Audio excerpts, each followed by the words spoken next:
ALLATRA Global Research Center presents. We are seeing people being diagnosed earlier compared to 50 years ago. We are seeing people being diagnosed with more aggressive disease of various kinds. And we are seeing people having worse outcome compared to what they used to.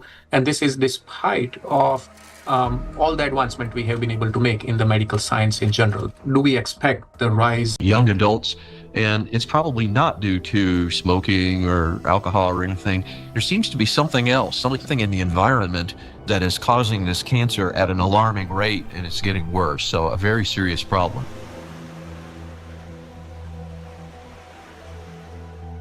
Diseases are emerging early in life. Today's generation is getting sick at ages when their parents were still healthy. And what's worse is that they're often battling not just one, but multiple chronic diseases simultaneously. How can this be happening despite all the advances in modern medicine and public health? I was also surprised that it took so long, to people to recognize that's a problem, because this plastic production increased super high in the 1950s, and we have now, I guess, something between 400 and 500 million tons of plastic production every year, and this keeps accumulating, and in all our ecosystems. So it's not only affecting the human life, but the whole ecosystem. So it's every individual, every plant. Even bacteria, they take them up. So that's something which we have to take into account. The fact that it now pervades from our deepest ocean to our highest mountain, that it's present in more or less every living sample that scientists have looked at, and in some populations in considerable proportions, and that it's now pervading, our food, drink, and the air we breathe, to me, is... Yet, as humanity, we miss something crucial. We fail to notice how the very material created to improve our lives began instead to endanger them. Unfortunately, people often underestimate the true threat posed by plastics. Many think of it merely as an environmental problem. Bottles scattered on beaches, debris floating across the sea. And yes, these do pollute our planet. But large plastic pieces alone cannot meter in size. It would create roughly 10 trillion of them. And if all those particles were to penetrate the cells of a human body at once, this single bottle, in the form of nanoparticles, would destroy a person within minutes. Micro and nanoplastics are a threat to life itself. And by life, we mean not only human existence, but the very survival of the entire biosphere. Scientists are sounding the alarm that even today, exposure to these particles is leading to deterioration of health, as well as physical and cognitive zones across our planet. And all of this begins with a simple chain reaction. When plastic, like this very plastic bottle, breaks down into micro and nanoplastics. This documentary is a result of a large-scale investigation. We have examined hundreds of scientific studies and thousands of facts to answer key questions, like why are plastics so particularly dangerous? How can plastic particles threaten the very foundation of life? And what chances remain for humanity to change its course? Today, only Plastic interferes with the universal language of life.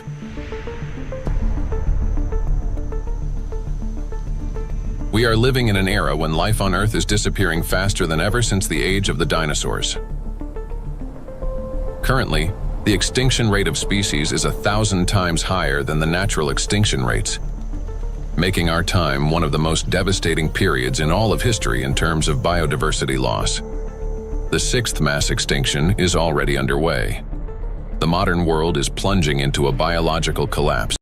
Since the mid-20th century, humanity has produced more than 9 billion tons of plastic, a material that was meant to make life easier, but has instead become a deadly trap for nature and for humanity. It is well established that most plastic is never recycled.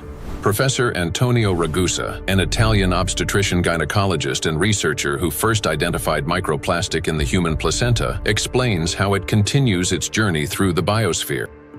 Of the millions and millions of tons of plaque inside us. The problem of microplastics has long been observed in ecosystems across the globe. Professor Sedat Gündoğdu of Çukurova University in Turkey, founder of a research group on microplastics and expert in marine biology and Mediterranean microplastic contamination, speaks about this growing concern. I'm working on fish biology mostly. I was working on fish biology since 2016. During my PhD study, I recognized that all the sampling locations. British Empire and Fellow of the Royal Society. In his work, he was the first to describe microscopic plastic particles in the marine environment, laying the foundation for an entirely new field of research. When I started to teach, I set the challenge to some of my students. They went out onto the shoreline, they collected samples of sand, and we started to look at them under the microscope. And from the very first samples, we could see pieces that did not look like sand grains, brightly colored pieces, red and blue. And it was then almost a kind of forensic journey to confirm their identity. And we confirmed that they were indeed plastics. We showed that plastic accumulation. It already contains more than 200 million tons of plastic waste, and this amount continues to grow every day. It is important to understand that plastic does not disappear. Under the influence of sunlight, waves, salinity, and mechanical friction, it breaks down into microplastics and nanoplastics. Microplastics are plastic particles smaller than 5 millimeters in size, while nanoplastics are smaller than 1 micrometer, about 1,000 times thinner than a human hair. There are about 350 trillion microplastic particles in the surface layer of the ocean. Atmospheric nanoplastics at the Sonnenblick Observatory in Austria, the oldest high-altitude research station in Europe. And for those nanoplastics that fragments from big fibers, because of UV weathering, because of just mechanical forces, those shredding nanoplastics are much more potent to stay in the air for a long, long period, and that means picked up and brought even here at 3,106 meters above sea level. So what we discovered is that and the European Center for Cloud Ambient Intercomparison, where the transport of these particles and the effects of this process are recorded. We know from different cases that we have really long transports of particles from, for example, Japan up to here, or Canada, for example. There are two examples I can tell you. The one is the accident in Fukushima. It took about 11 days until particles, aerosol particles with a higher radiation, received the Sonnenblick Observatory. Another example was in 2025, on the 9th of June, there was a kind of transport, an air mass from Canada received the station here. We could see it in the sky. Of course, we could see it in our data that we had higher. Micro and nanoplastics then return to Earth with precipitation, falling with rain or snow and settling in forests, on farmland, and across grasslands, where they seep into the soil and penetrate plants. This is happening all over the planet, in both the northern and southern hemispheres. Liliana Cáceres Sanchez, MSc in Science, Technology and Health, a biologist specializing in ecotoxicology and environmental protection, and a researcher at the Center for Research in Exact Sciences and Engineering at the Bolivian Catholic University San Pablo, notes that microplastics are present in natural environments, in living organisms, and in food products. In recent years, we've conducted analyses of soil, air, and both surface pasteurized products such as yogurt. They were also found in wild animals, for example, in the Titicaca water frog and in fish from a lake near Cochabamba called Angostura. These findings confirm that microplastics have already become part of our food chain and ecological chain. Due to microplastic pollution, 1 in 10 grains of the world's 3 main food crops, rice, wheat, and corn, may die before harvest. In addition, the presence of microplastics has also been confirmed in the milk and meat of cows and sheep, as well as in the lung tissue of pigs and in the stomachs and intestines of domestic ducks. This means that plastic has now become inseparable from livestock farming. Scientists from the University of Newcastle in Australia estimate that the average person today consumes around 250 grams of plastic per year through food, the weight equivalent of 50 plastic bags. Moreover, humans inhale micro and nanoplastics. According to studies, an adult can inhale up to 1 drinking coffee on the go, shopping in a supermarket, or relaxing outdoors. Micro and nanoplastics are everywhere, and we barely notice how deeply these particles have become embedded in our everyday lives today. There are 3 ways plastic gets into the body: through inhalation, through the skin, and through food. And what happens next? It enters the bloodstream. Until fairly recently, about 15 years ago, people thought plastic was inert. And in fact, if you look at these plastic pellets, Plastics have already become an inseparable part of the human body. They accumulate in the tissues of the intestines, heart muscles, and in the endocrine and reproductive organs, disrupting their functions. There isn't a single place in the human body they cannot penetrate.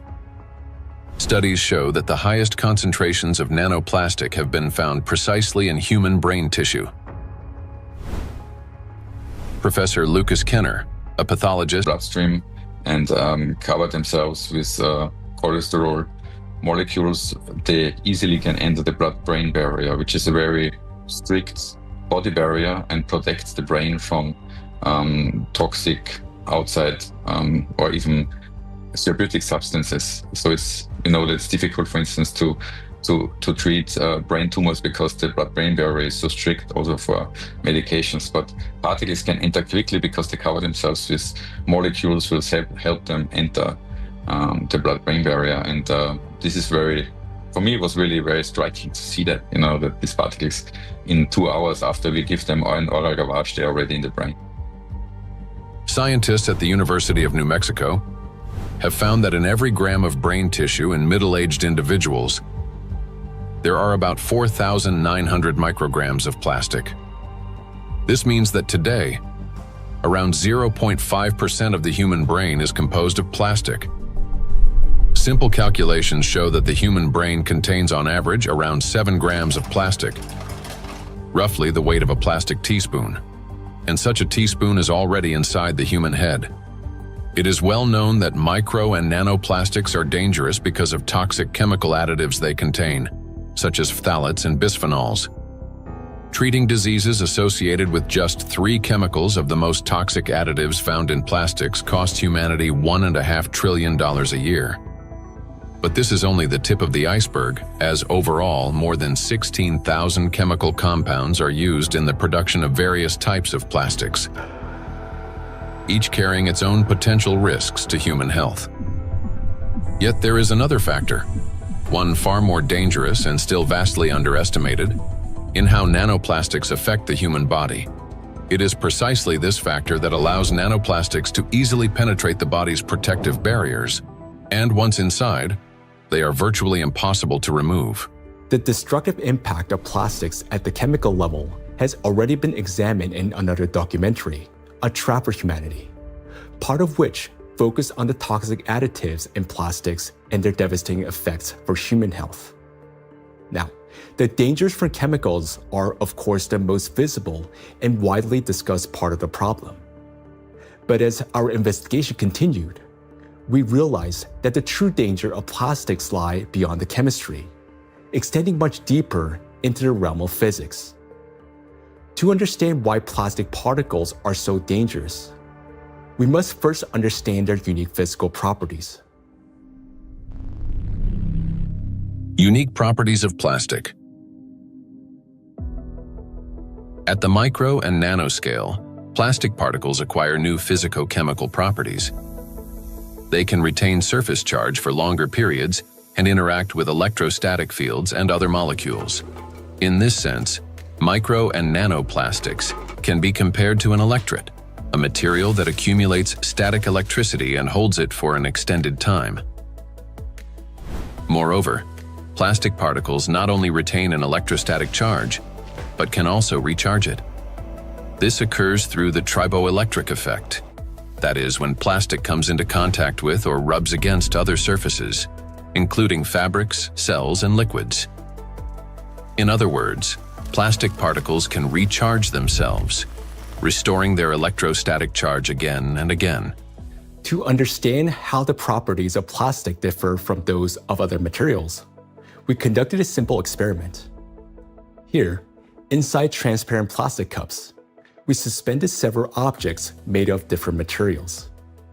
A metal needle, a wooden matchstick, a copper wire, and a strip of magnesium. Now, while these objects remained motionless when a plastic rod was brought close, everything changed dramatically when we rubbed the plastic rod against the wall. That is, all the suspended object began swinging and moved toward the rod. So, what caused this reaction? The answer lies in the electrostatic charge that formed on the plastic surface. For example, a wooden rod, unlike plastic, cannot hold such a charge. Even after rubbing it with wool, the material caused no movement.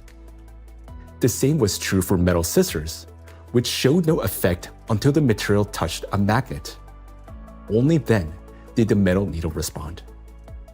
So this experiment clearly shows how material responds differently to electric and magnetic fields. Now, plastic stands out among other materials because it can not only accumulate, but also retain electrostatic charge for a prolonged period. This is distinct from wood, which quickly dissipates charge because of its moisture content, and therefore has little effect on other nearby objects. It's a dielectric material. Metals, on the other hand, do not hold charge but quickly redistributes it across their surface. They're conductors. Magnets, meanwhile, create magnetic rather than electric fields and thus cannot attract electrically neutral objects in the way a charged plastic can. So this is what makes electrostatically charged plastic so dangerous. It is an invisible force capable of changing everything around it. Once charged, plastic can attract even neutral particles, disrupting many natural physical processes. And as plastics breaks down into smaller fragments, micro and nanoplastics, it doesn't lose its properties. In fact, the impact of plastic on the environment and living organisms only intensifies as the particles become smaller. It's the charge that makes plastic especially dangerous to all life on our planet. Therefore, plastic cannot be regarded as passive waste. It is an active, electrically charged material capable of interacting with nearly all substances on Earth, from atmospheric particles to living cells. The smaller the plastic particle, the more active it becomes, and the more dangerous its impact. If you view a microplastic particle and it's 5 millimeters in diameter, and you break it down to a nanoplastic particle, which is 1 micrometer in size, you generate from one particle 125 billion particles, which is the number of galaxies we have in the universe. And the surface of these particles is 5,000 times larger than the 5 millimeter particle. So this just exemplifies how big an issue the breakdown of those plastic particles in even and all the time smaller particles. And these particles have maybe total different properties than the large 5 millimeter particles. So you not only change the size, but also the surface and the properties of the particles. Nanoplastic has an enormous surface area compared to its mass. It's like a tiny grain with the surface area of a football field. This is called a high specific surface area. The larger the surface, the greater the particle's ability to accumulate and retain electrostatic charge, and the more active sites it contains that bind proteins, metal ions, lipids, and other molecules from the surrounding environment can attach. To understand how dangerous these tiny charged particles are, let's run a simple mental experiment. For example, we have an ordinary 1.5 volt battery. If we divide it into 125 billion tiny batteries, and suppose each of them still had the same power output of 1.5 volts, their aggregate power would equal 187.5 billion volts. Imagine how much greater the voltage will become. Similar things happen with plastic. When a single fragment of plastic is divided into 125 billion particles, each carrying a charge, the amount of charge increases. Today, millions of tons of plastic in our biosphere are constantly breaking down into smaller and smaller particles, each carrying an electrostatic charge that allows it to penetrate everywhere. Consequently, as the number of electrostatically charged plastic particles grows, an excess electrical potential builds up throughout our planet. This is a major factor disrupting the Earth's energy balance, contributing to warming of the oceans, increase in atmospheric anomalies, as well as the number and severity of natural disasters each year. Note that the warmer the ocean, the more acidic it gets, and the faster plastic breaks down into charged micro-nanoplastics. This in turn leads to greater buildup of energy on our planet, amplifying all these processes in a self-reinforcing chain reaction. In addition, the smaller the particle, the more easily it penetrates the protective barrier of living organisms, including humans, triggering various chronic diseases and killing millions of people. We'll explore all of this in detail. In other words, plastic fragmentation does not make it safer. On the contrary, it transforms it into nanoparticles that readily penetrate living organisms. We know so far that compared to microplastics, nanoplastics can pass through the cell membranes much easily. That means that they can go to our bloodstream, not just us animals as well, and they can be carried to certain organs, deposited there, hard to be excreted back and things like that. This is why nanoplastic is far more dangerous than microplastic, as its capacity to accumulate electrostatic charge is significantly greater. Due to their electrolyte behavior and small size, plastics do not remain inert particles. They become charged and transform into trillions of micro and nano killers. It is through this charge that tiny plastics can penetrate deep into living tissues and even destroy them. Today, these particles are everywhere, and they're already interfering with the delicate electrical processes in nature. Now, we often think of electricity as something artificial, confined to light bulbs, batteries, and wires. But in reality, electrical impulses are the very language of life. That is, they enable the entire biosphere to function. And it is precisely these natural processes that electrostatically charged micro and nanoplastics are now disrupting. Universal language of nature.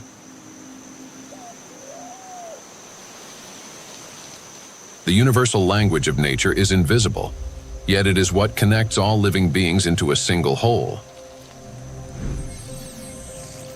Forests.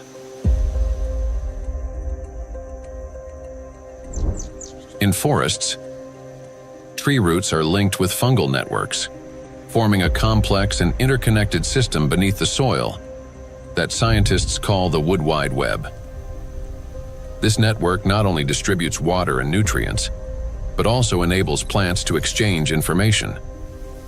Plants communicate in two major ways: chemically, by releasing specific molecules, and electrically, by sending electrical signals similar to nerve impulses in animals and humans.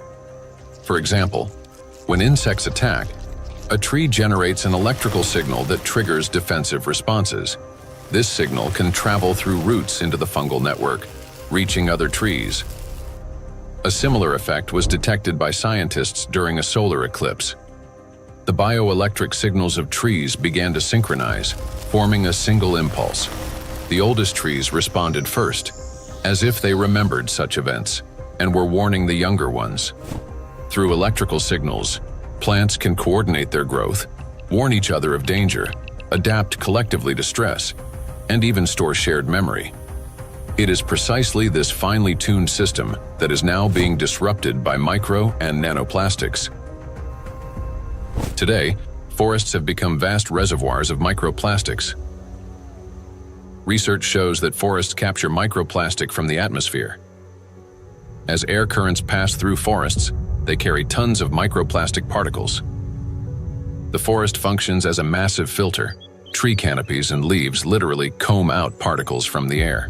In the past, this process helped purify the atmosphere from dust and dirt. Today, however, along with these natural particles, micro and nanoplastic are also being trapped.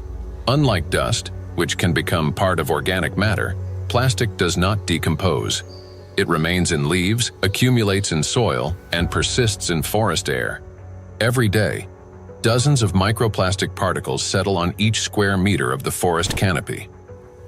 Scientists estimated the annual deposition of microplastics in forest soils and showed that it correlates with the scale of plastic production in Europe.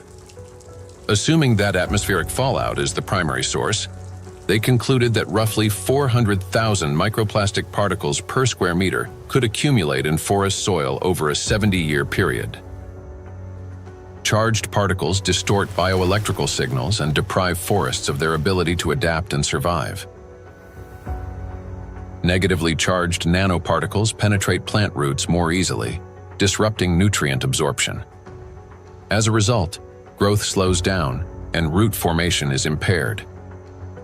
In addition, electrostatically charged micro and nanoparticles of plastic adhere to leaves and penetrate plant cells, impairing photosynthesis. They damage chloroplasts, the energy centers of plant cells, the analog of mitochondria in animal and human cells. Prolonged exposure to micro and nanoplastics reduces the ability of plants to produce oxygen. Some of the world's forests, such as the eastern forests of the Amazon, are already emitting more carbon dioxide than they produce oxygen. Animals. Micro and nanoplastics can penetrate the brains of animals. Electrostatically charged plastic particles damage brain cells and disrupt the transmission of nerve impulses.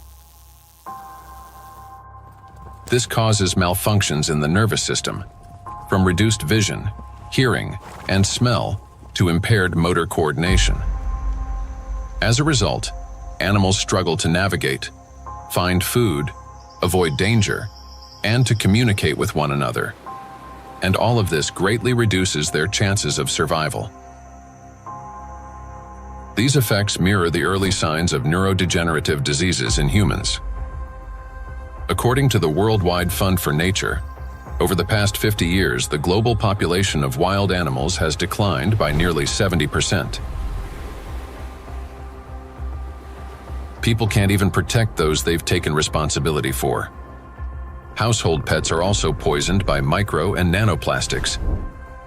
Pet food contains PET, the same plastic used to make bottles. Moreover, microplastic particles have been found in the tissues of cats and dogs.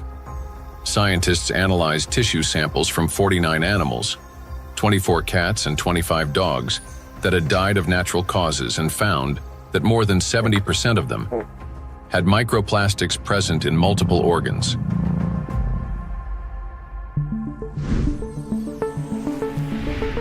Insects. The rate of insect extinction is 8 times higher than that of mammals, birds, or reptiles. The crisis is especially severe for pollinators, bees, whose role in ecosystems and agriculture is critical. Wild and domesticated bees pollinate 75% of agricultural crops and 90% of wild flowering plants. More than 30% of the world's food production depends on bees. Today, populations of honeybees and wild bees are declining rapidly. If this trend continues, half of all bee populations may disappear within the next decade. The disappearance of bees means the loss of the link that connects plants and food, nature, and humanity. Studies by Indian researchers have identified a correlation between microplastic pollution and declining populations of insects. Bees interact with their environment through electrical impulses. They navigate not only by scent, color, and flower shape, but also, remarkably, by sensing a flower's electric field. When a bee approaches a flower, they communicate through the electrical field. As bees fly, friction with the air gives their bodies a positive charge. while flowers, being grounded, carry a negative charge. This difference creates an electric field that allows pollen to transfer to the bee even before it lands. Experiments have shown that bees can distinguish flowers by their electric fields, associate specific electrical signals with the presence of nectar, and even determine a flower's freshness by the strength of its residual charge. After a flower has been visited, its electric field weakens, and other bees can read the signal that the flower contains less nectar. Moreover, the bee's own electric charge can stimulate a plant to release fragrance, attracting even more pollinators. Thus, an entire electrical communication system operates between bees and flowers. The electrostatic charge carried by micro and nanoplastics distorts these electrical impulses, affecting the bee's brain and nervous system. As a result, bees can no longer recognize flowers, locate nectar, find its way home, or identify members of their colony. Even the smallest doses of microplastics can be lethal to bees. Bees are covered in sensitive hairs and constantly interact with their environment, allowing plastic particles to settle on their bodies and easily penetrate them. One of the leading experts studying the impact of microplastics on insects is Professor David Baraki, PhD in ecology and animal ethology, biologist, and head of the Cognitive and Behavioral Ecology Lab, B-Lab, at the University of Florence. We already know from our studies and studies from other colleagues that, for instance, the microplastic can affect the gut microbiome. So if they feed with microplastics, this can generate dysbiosis, or the microbiota can be affected. In the same way, we found that it can affect the immune response. So both honeybees and bumblebees have a kind of immune depression, so they are not any longer able to fight infections. And they can also show altered behavior. So, for instance, again, learning and memory is affected. Polyethylene doesn't seem to hurt too much honeybees, and polyestyrene had a strong impact not only on survival but also on learning and memory. So in our experiment, we really found that this polymer, concentration that we probably can find in environment can actually impair memory formation and memory retrieval. And this is, of course, alarming because for honeybees, as I said, it's very, very important to have a good learning and memory capabilities. When microplastics enter a bee's body through food or air, they damage the intestine, disrupt metabolism and reproductive function, weaken the immune system, and alter their behavior, even to the point of losing the ability to navigate.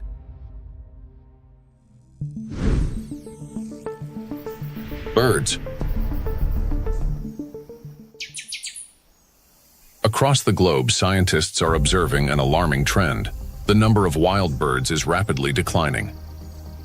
In North America alone, over the past 50 years, approximately 3 billion birds have disappeared. That is a quarter of the entire bird population. Electrical signals play as vital a role in the lives of birds as they do throughout the entire biosphere.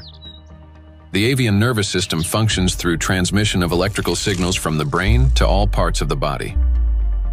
Those impulses control movements of wings, tail, and body in flight, vision and coordination, cognitive responses, for example, evading predators, song and vocal communication.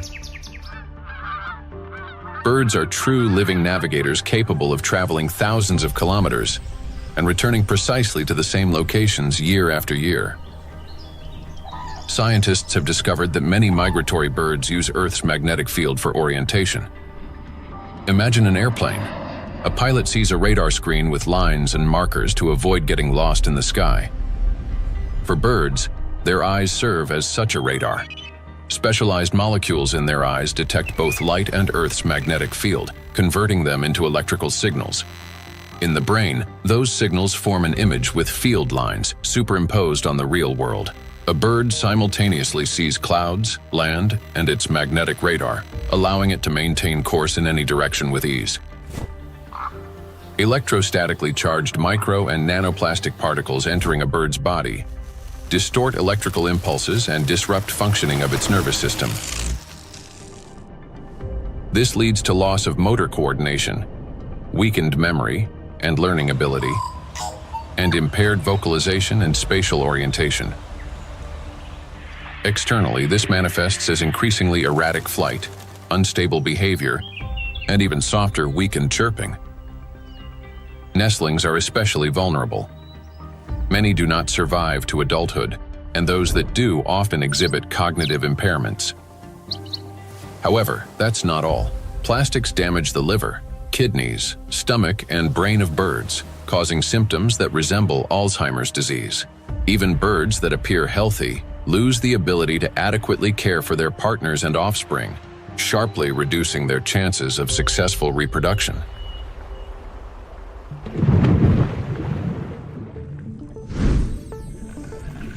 Marine life.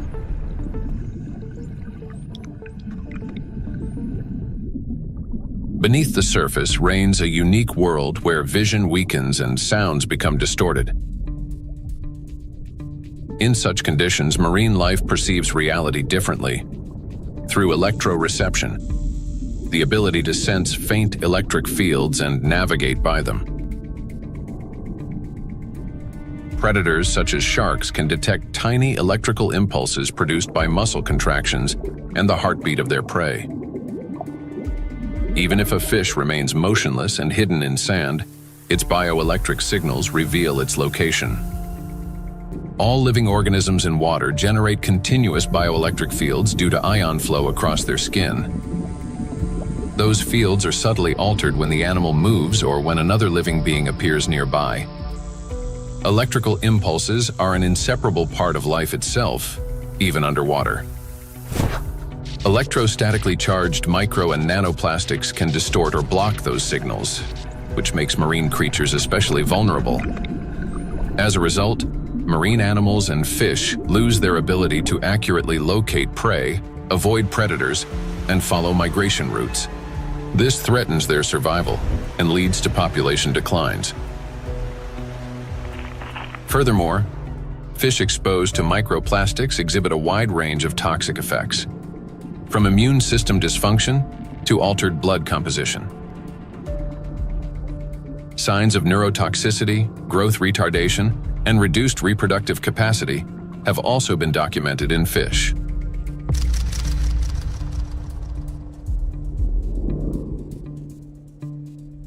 All processes in the biosphere rely on extremely subtle electrical impulses. It is these impulses that become distorted by electrostatically charged micro and nanoplastic. Micro and nanoplastics have already permeated every environment and integrated into all ecosystems. The examples given here represent only a small part of a global problem. Disruptions are occurring throughout the biosphere without exception, and the outcome is the same everywhere. Distortion of signal transmission, breakdown of biological connections, malfunction of living systems, and ultimately, the death of life itself.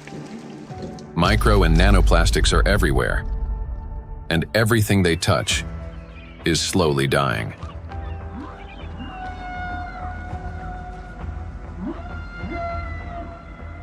Charged micro and nanoplastics disturb the natural biological impulses that form the very foundation of life.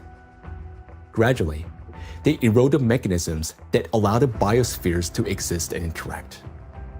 This decay begins from within, slowly, almost imperceptibly, yet inevitably. Even what appears healthy and alive today is already contaminated by micro and nanoplastics. Today, so many of these particles have already accumulated on our planet that they will be enough to destroy the entire biosphere several times over. And their numbers continue to grow each day. Nature is not merely a habitat. It's our breath, our nourishment, and our protection. Humanity can survive without technology, but not without air, water, and living organisms.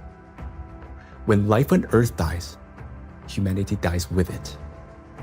The truth is that we do not exist separately from nature, no matter how much we try to convince ourselves otherwise. We're part of it. So you have probably guessed who we're going to talk about next. Yes, about us. Impulse of life. For humans, just like for all living beings in the biosphere, electrical signals are the pulse of life. The human body is, quite literally, an electrical system. The brain thinks with the help of electrical impulses. The heart beats because cells transmit electrical signals to one another, and muscles contract when they receive signals from the nervous system. Neurons play a key role in coordinating all body functions by generating and transmitting electrical impulses. How an electrical impulse is generated in neurons? Every neuron has a membrane with the so-called gates, ion channels. When a signal needs to be transmitted, some of these gates open, and ions begin moving quickly into or out of the cell. This flow of ions changes the membrane's electrical charge, creating an electrical impulse. The impulse travels along the neuron and transmits information further to other cells. How you communicate, whether you interrupt, speak quickly and emotionally, or on the contrary, whether you're apathetic, how you scroll through a news feed on your phone, whether you rush or move slowly, depends largely on the balance of ions. When this balance is disrupted, a person can become overly irritable, or, on the contrary, sluggish. Every movement and reaction of our body is based on electrical impulses in neurons and other cells. For example, if you accidentally touch a hot object, nerve fibers instantly transmit a signal to the brain, which commands the muscles. Pull your hand away.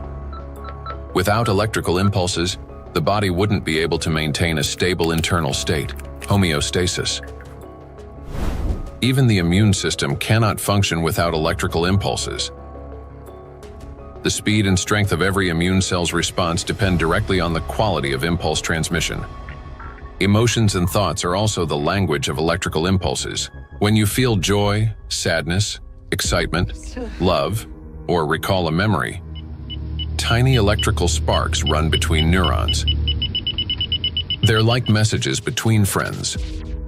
One neuron writes, another reads, and passes it on.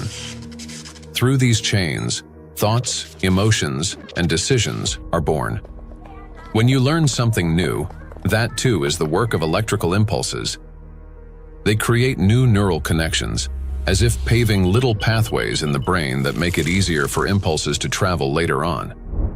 Even at the very beginning of life, when a sperm cell fertilizes an egg, an extraordinary phenomenon occurs. This contact triggers a cascade of biochemical reactions, including the release of billions of zinc ions. This impulse acts like a start button that activates the egg and initiates the very process from which the future embryo begins to develop. We rarely think of ourselves as electrical systems, yet that's exactly how our bodies function. Nature created a perfect design in which countless vital processes and interactions occur through electrical impulses. But there was one thing that nature could not have foreseen: that humans would create an enemy capable of infiltrating and disrupting this perfect mechanism. In studying micro and nanoplastics, we discovered that their most dangerous weapon is invisible. It is the electrostatic charge that these particles accumulate and retain. This charge begins to destroy us from within, starting from the very foundation of life, the cell. Inside the cell, charged nanoplastics cause the greatest harm. They disrupt communications between the cells, trigger self-destruction programs, and deprive cells of their ability to generate energy for sustaining life. The question is, how do plastics do this? How do micro and nanoplastics damage the body's cells? Disruption of interactions between neurons. Electrostatic charge and extremely small size allow nanoplastic particles to penetrate inside human cells. The impact of nanoplastics on cell function can be clearly traced in neurons. cells of the nervous system, as their function is directly linked to the generation and transmission of electrical signals. Valérie Etkin, Doctor of Physical and Mathematical Sciences and member of the European Academy of Natural Sciences, emphasizes that the impact of nanoplastics on nerve cells manifests at the most fundamental levels. Nanoplastics significantly influence the generation and transmission of neural impulses through multiple mechanisms that disrupt ion transport and the electrical activity of neurons responsible for transmitting nerve signals in the body.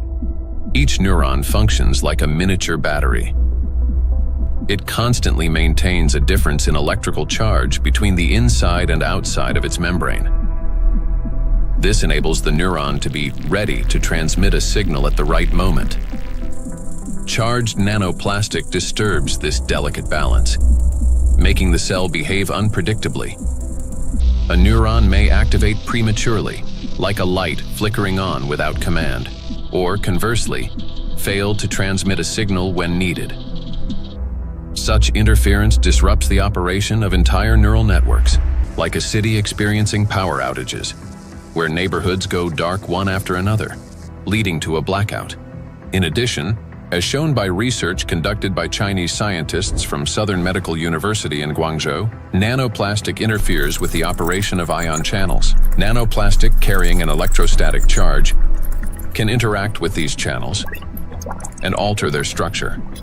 As a result, the gates may fail to open or remain open for too long. This also disturbs normal signal transmission throughout the nervous system. When electrostatic interactions occur with charged membrane lipids, they cause a redistribution of charged lipids and proteins within the membrane, which leads to impaired functionality of these lipid membranes. This results in localized changes in ion concentration and the formation of ion concentration gradients around charged particles. The function of ion pumps, which are essential for maintaining ion balance, becomes disrupted. Ion pumps are mechanisms that move substances against their concentration gradients, a process known as active transport. When these processes become unbalanced, they accumulate energy that can later be used by biological systems to perform work. And so, the work of these pumps may be disrupted, yet it's one of the core mechanisms underlying biological activity. Signal transmission between neurons is a complex yet remarkably coordinated electrochemical communication process in which special molecules, neurotransmitters, play a crucial role. These molecules act as couriers, transferring information from one neuron to another in a strictly ordered manner. Nanoplastic particles carrying an electrostatic charge can interfere with the release of neurotransmitters or trigger their discharge without proper signaling. As a result, chaotic and false signals emerge in the brain, as if the nervous system can no longer distinguish what messages to send, when to send them, or where they should go. Any disruption in communication between neurons inevitably affects our mental state. If you find yourself becoming forgetful or absent-minded, if you have difficulty concentrating or remembering even simple things, it may be a sign that the degradation of neural connections has already begun. Nanoplastics not only interfere with communications between neurons, but they also penetrate directly into cells and even trigger their self-destruction. Cells start the process of self-destruction. Each cell continuously produces specific molecules known as reactive oxygen species. These molecules participate in processes of growth, division, and programmed cell death. Under normal conditions, their levels are regulated by the cell's defense system, antioxidants, acting as cleaners. Antioxidants rapidly neutralize excess reactive oxygen species, preventing them from damaging the organism.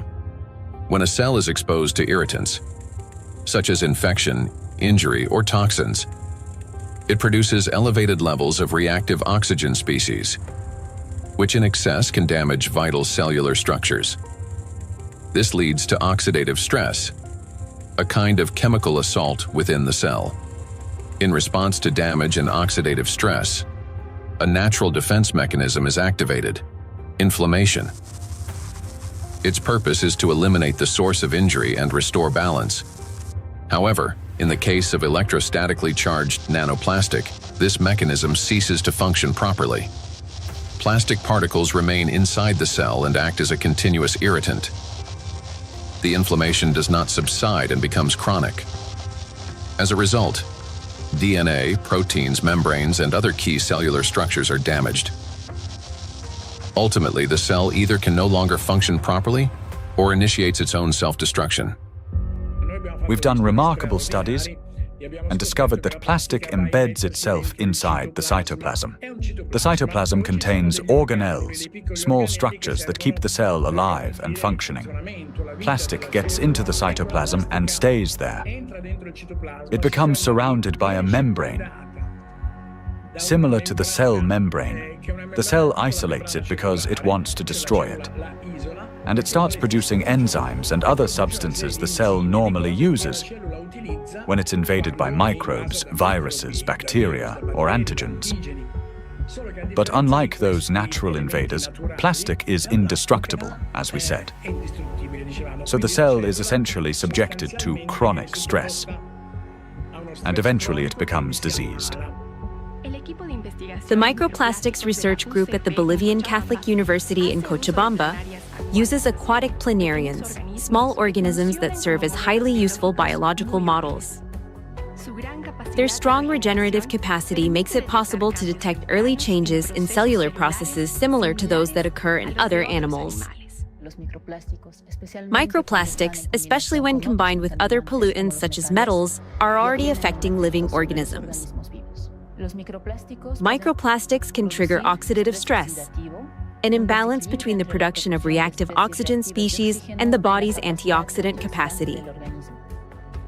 This oxidative stress directly affects cellular metabolism, disrupting the functions of proteins, lipids, and nucleic acids, which can lead to changes in growth, regeneration, and the overall physiology of organisms. Thus, exposure to electrostatically charged nanoplastic leads to oxidative stress, inflammation, and consequently, the death of not only neurons, but also other types of cells. Oxidative stress is like a fire burning inside a cell, while antioxidants are like firefighters that work to extinguish it. Note that nanoplastics act as a fuel for the fire, feeding it endlessly until the cell is consumed from within. Yet, that's not all nanoplastics do inside our cells. They also destroy the cell's power plants, the mitochondria. Every cell lives and functions thanks to the energy produced by mitochondria. That very energy powers all processes in the body, from cell division to hormone synthesis. Even the electrical impulses that we've been talking about depend on the energy from mitochondria. And it is precisely this vital source of life that charged nanoplastics attack. Cells stop producing energy for life. Recent studies have shown that mitochondria are particularly vulnerable to the effects of nanoplastic. And that's where a cascade of processes leading to aging and disease begins. Scientists from China have discovered that the electrostatic charge and tiny size of nanoplastic particles allow them to penetrate deep into the cell and accumulate even within mitochondria, disrupting their function. Such a condition is known as mitochondrial dysfunction, a state in which mitochondria can no longer perform their essential roles. For comparison, a mitochondrion is approximately the size of a bacterium, while a nanoplastic particle is dozens of times smaller. Dr. Jeffrey Long, a radiation oncologist with many years of clinical experience and an expert on environmental exposures and their impact on human health, explains the destructive intracellular processes triggered by nanoplastic. They can get into the cell and they can damage the critical parts of the cell, particularly mitochondria. Mitochondria in each cell in the human body is sort of the energy machine. It produces the raw stuff that provides energy to the entire rest of the cell. And it is frightening to understand, and increasingly so with increasing scientific studies, that nanoparticles nanoplastics, as they get in, are actually damaging the mitochondria, that energy-producing part of the cell. They're also damaging the part of the cell involved in division and reproduction called DNA. And certainly they can affect other molecules and proteins within the cell. Mitochondria are the cell's energy and signaling center. They regulate metabolism, control cell growth and division, protect against oxidative stress, modulate inflammation and immune responses, and trigger programmed cell death. One of their key functions is cellular respiration, the process by which energy is produced. Energy in the human body is generated as follows. First, proteins, fats, and carbohydrates from food are broken down into simple molecules. These molecules then enter the mitochondria, where electrons are extracted from them. The electrons move along a specialized chain of proteins, much like an electric current passing through wires. This electron flow drives the mitochondrial energy machinery, resulting in the production of ATP, the universal fuel that powers all organs and tissues. A single mitochondrion can produce up to 10 million molecules of ATP per day. However, electrostatically charged nanoplastic interferes with this delicate process. Its particles disrupt movement of electrons and reduce the efficiency of ATP synthesis. It is similar to a power plant where the wiring begins to short circuit. The generator falters, energy output drops, and the entire system starts to fail more quickly. Mitochondria have their own DNA, a set of instructions for energy production. Without it, mitochondria cannot generate energy, and the cell gradually loses its power source and begins to deteriorate. Exposure to nanoplastic causes mutations to accumulate rapidly in mitochondrial DNA, further impairing mitochondrial function. Studies published in 2023 demonstrated that 50 nanometer polystyrene nanoparticles sharply reduce ATP production and increase the number of mutations in mitochondrial DNA. We have studies on this, with dramatic images taken using a scanning electron microscope, as well as a transmission one, where you can actually see plastic destroying the mitochondria, the structures that produce a cell's energy. Chronic exposure to nanoplastic turns cells into a battlefield. Their electrostatic charge prevents mitochondria from carrying out their essential functions, and this disruption marks the beginning of the slow decline of cells, tissues, and organs. We have now seen the key mechanisms by which charged nanoplastic particles damage cells. Each of these processes is destructive on their own, but they also occur simultaneously and amplify one another's effects. This chain reaction unleashes avalanche of damages leading to cell death, and ultimately causing systemic breakdowns and accelerating biological aging. Micro and nanoplastics accelerate aging. We tend to think that aging begins with wrinkles, gray hair, or fatigue. But in reality, it starts deep within the cells, with mitochondrial dysfunction and failures in key biological processes. Over time, damaged and dying cells accumulate, and the body loses its ability to renew itself. Aging is the gradual wear and tear of life's internal mechanisms.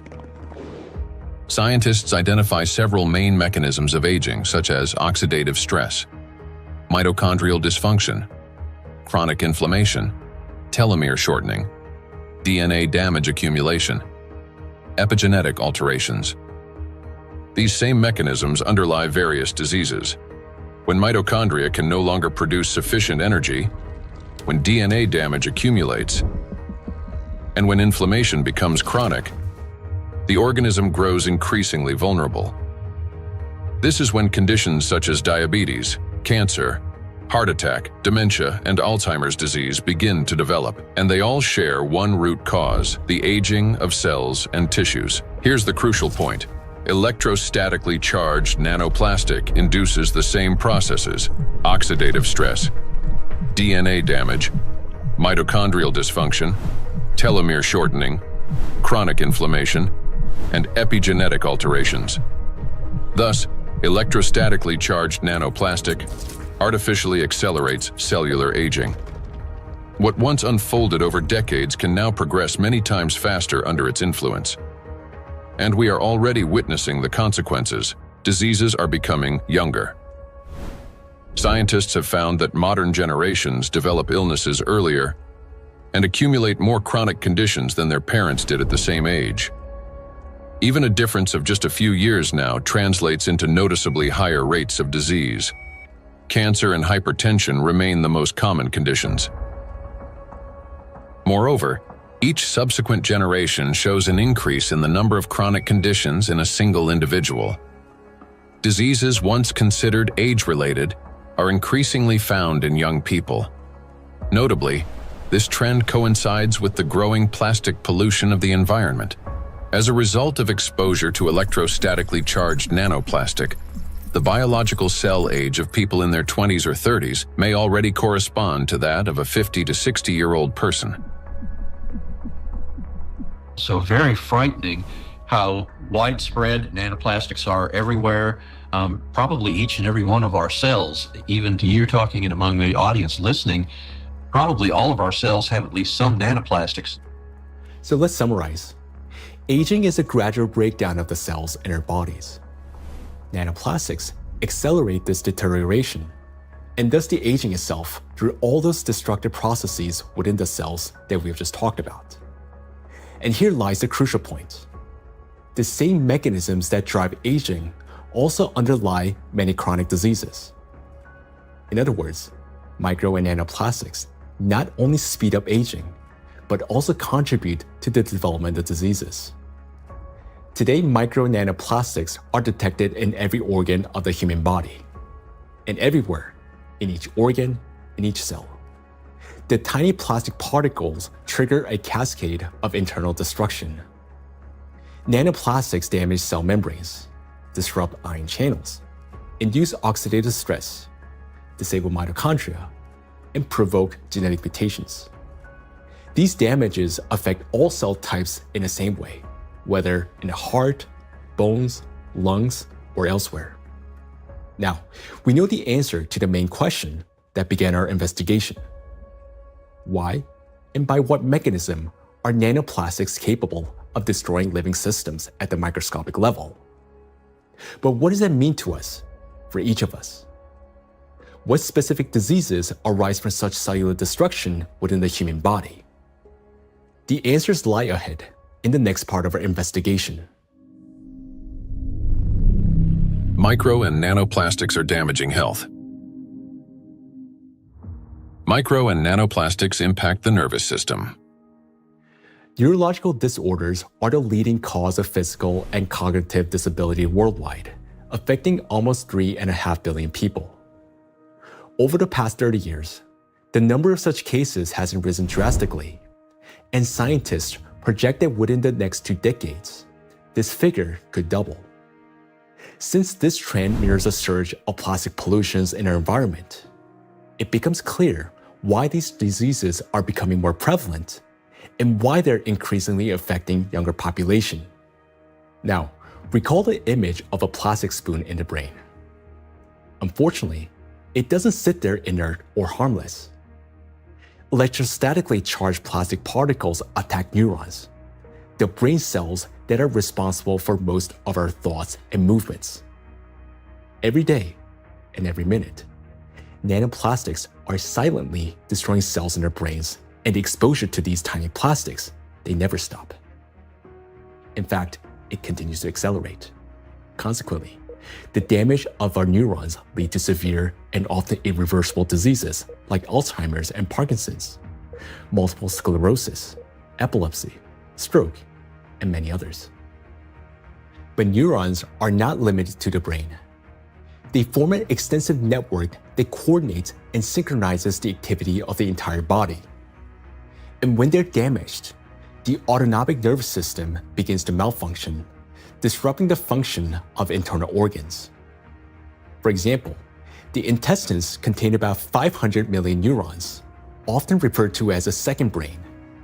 This vast network plays a vital role in digestion, immunity, and even emotional regulation.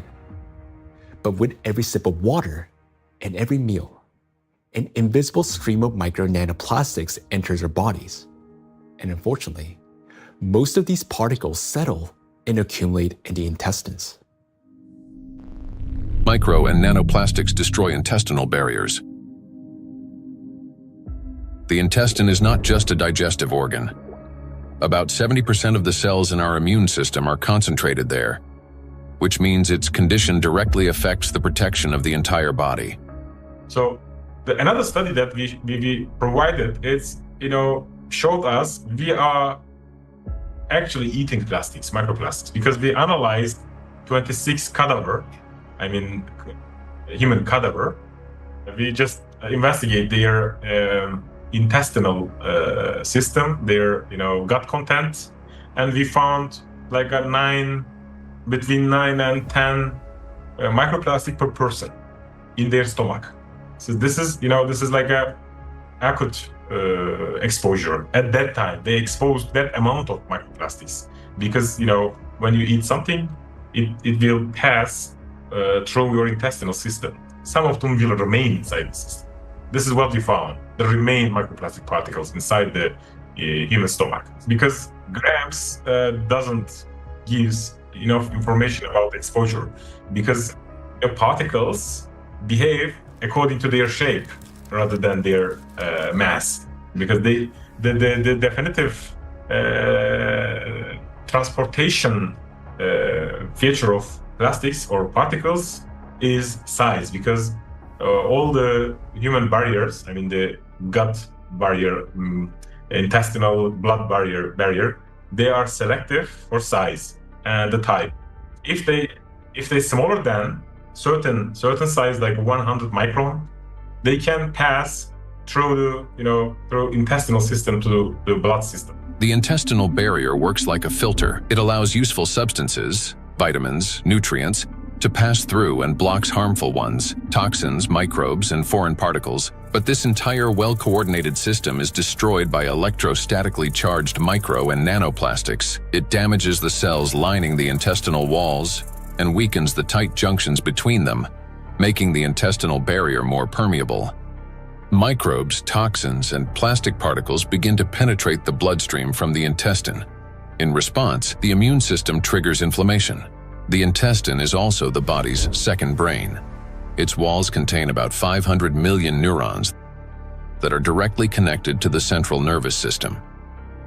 This connection is called the gut-brain axis. The gut and the brain are connected through the vagus nerve. It is like a direct phone line through which they constantly exchange messages. The brain gives commands to the intestines on what to do, and the intestine informs the brain about their condition. A key role in this communication is played by the microbiota, 100 trillion beneficial bacteria. They produce substances capable of both calming and irritating the nerve endings in the intestinal wall, including those of the vagus nerve. Charged micro and nanoplastics disrupt the balance of gut microbiota. Beneficial microorganisms die, while pathogenic ones begin to multiply actively. When this happens, the communication between the gut and the brain becomes distorted. When nanoplastics enter the intestine, it triggers a vicious cycle of destruction. The damage that begins in the intestine leads to systemic malfunctions throughout the body. The digestive, immune, nervous, and endocrine systems all suffer. This accelerates the body's aging process and increases the risk of serious diseases such as irritable bowel syndrome and inflammatory bowel diseases, allergies and autoimmune diseases, depression, anxiety and cognitive disorders, obesity and diabetes, cardiovascular diseases, neurodegenerative diseases, such as Alzheimer's and Parkinson's. Micro and nanoplastics destroy immunity. Researchers from the University Medical Center Utrecht discovered that immune cells exposed to nanoplastic die 3 times faster than those that are not. Such accelerated death of immune cells severely weakens immunity and reduces the body's ability to fight infections. This contributes to the spread of inflammatory reactions throughout the body. Scientists from Zhengzhou University and Henan Cancer Hospital in China have found that nanoplastics penetrate even into the bone marrow and the thymus, the organs where blood and immune cells originate and mature. The bone marrow performs two key functions. On the one hand, it is a blood cell factory, where red blood cells, white blood cells, and platelets are formed. On the other, stem cells of the bone marrow play a role in regenerating bones, cartilage, muscles, and fat tissue. The impact of nanoplastics on stem cells means damage to the very foundation of regeneration. First, blood formation worsens. Anemia can develop due to a lack of red blood cells. Immunity decreases due to fewer white blood cells. And the risk of bleeding rises because of platelet deficiency. Second, damage to bone cells makes bones more fragile, increasing the risk of fractures and slowing their recovery. Nanoplastics not only destroy the immune system, but through its electrostatic charge, they also create conditions for the reproduction and resilience of pathogens. A study from the University of Illinois showed that positively charged nanoplastic particles increase physiological stress in gut bacteria such as E. coli, making them more pathogenic. The electrostatic charge plays the decisive role here. It is what increases the pathogenicity of microorganisms. At the same time, nanoplastic particles without electrostatic charge did not cause physiological stress in bacteria, and their danger to humans did not increase.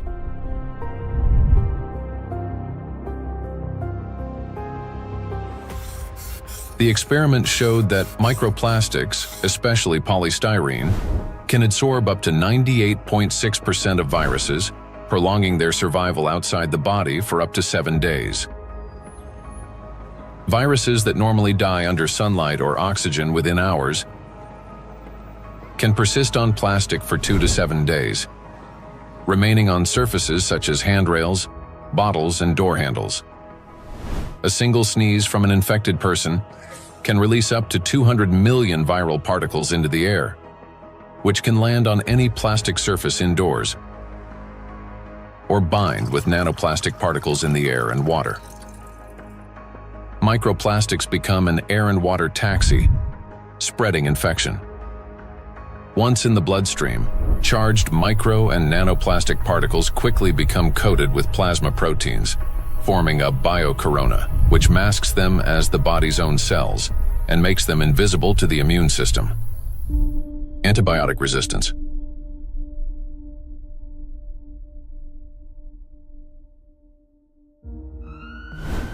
In 2019, antimicrobial resistance was directly responsible for more than 1 million deaths, with nearly 5 million additional deaths linked to related complications.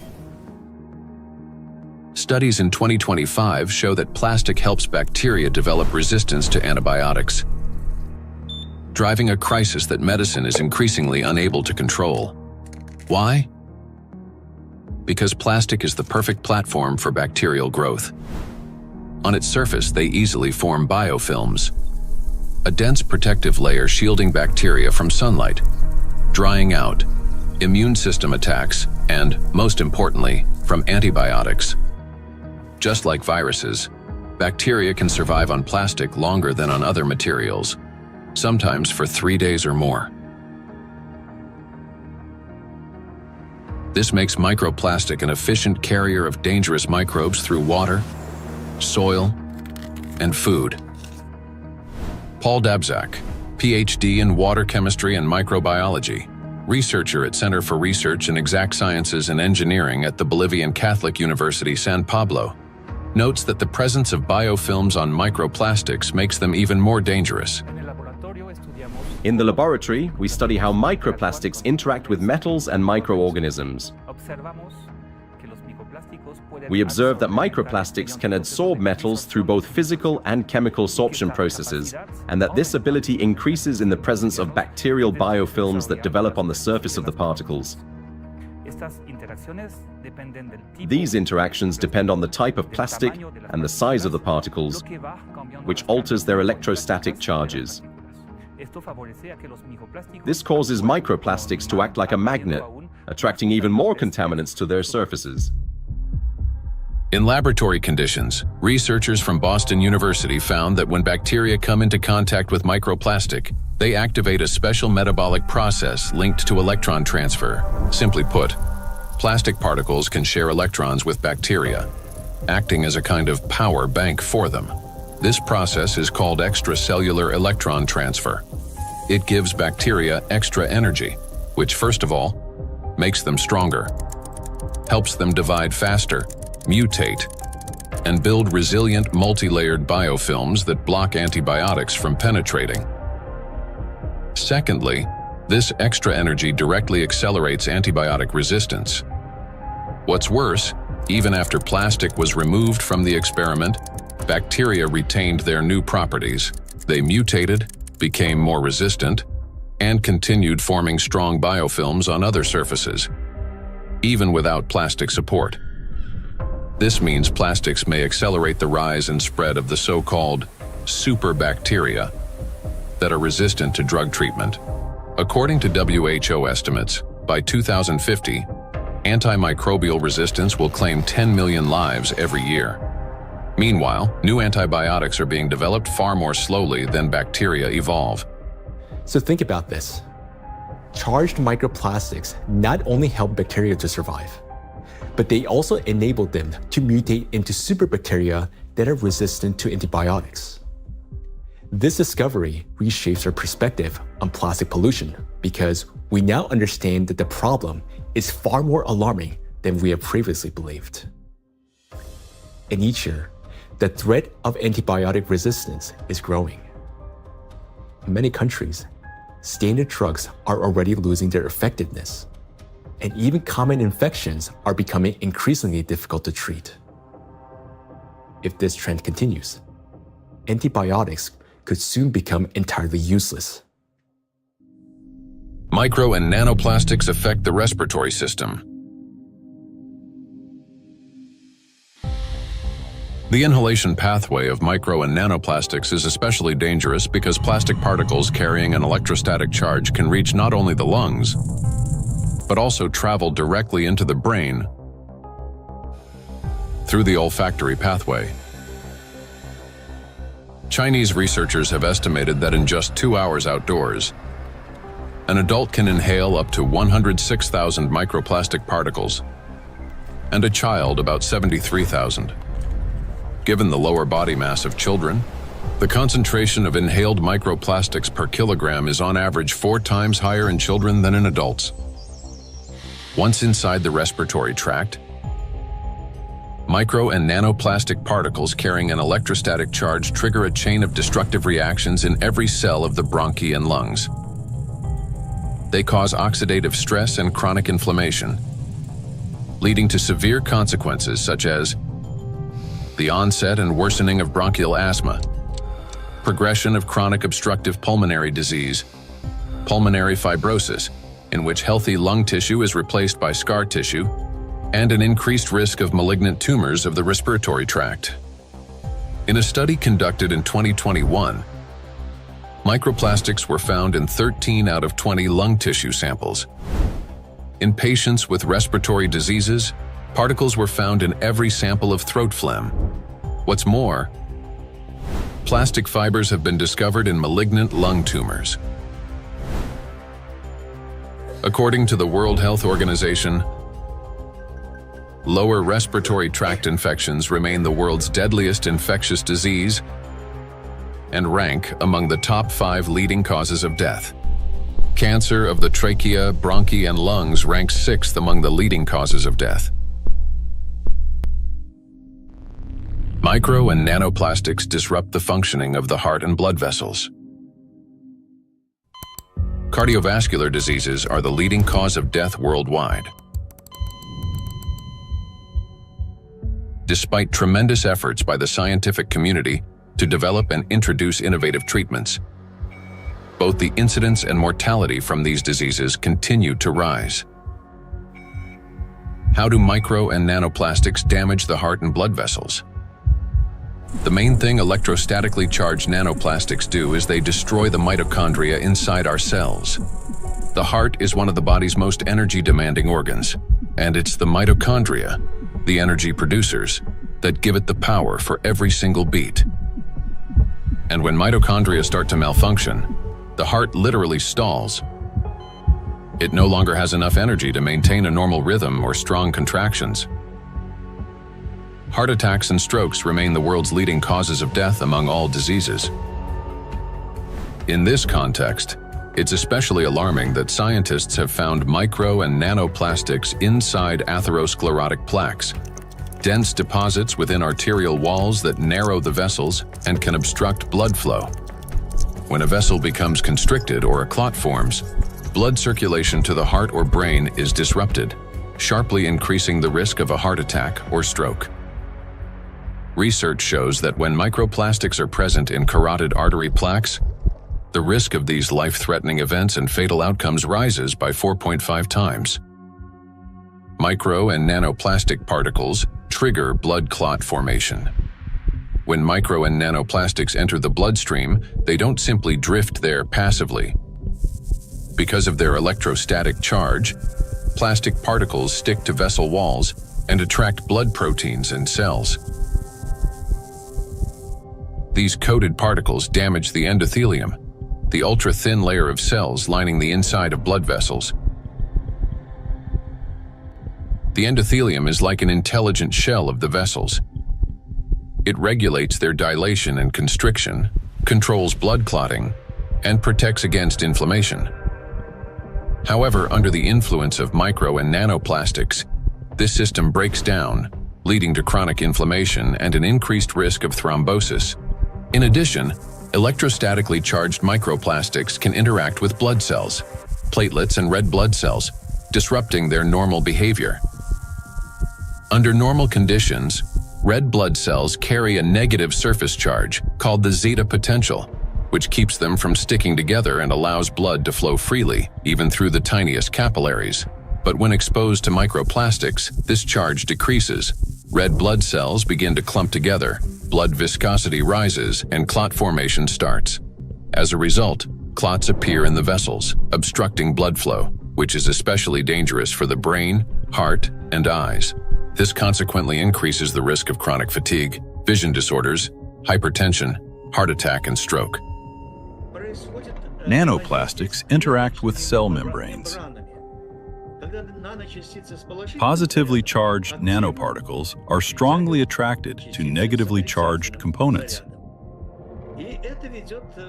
leading to disruption of membrane integrity, for example, in red blood cells, platelets, and endothelial cells. Micro and nanoplastics induce the development of cancer. The rise in cancer rates worldwide is absolutely frightening. I think it's very legitimate to call it an epidemic. The statistics are sobering. The World Health Organization estimated that in 2020, worldwide there was about 18.1 million new cases of cancer, whereas in 2022, just 2 years later, it's gone from 18.1 million up to nearly 20 million. And in fact, according to the World Health Organization, if this trend continues, by 2050, worldwide there's going to be 33 to 35 million new cases of cancer, truly an epidemic and truly a real major health issue affecting every single person everywhere in the world. So yes, that's a huge problem.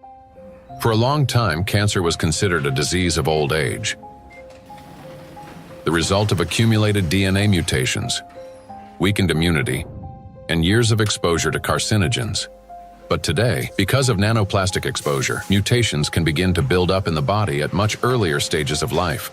There's an increased rate of cancer worldwide in children and also in people much younger than I used to see. So what's going on now is that we're having a rise in people getting cancer, children, young adults, and it's probably not due to smoking or alcohol or anything.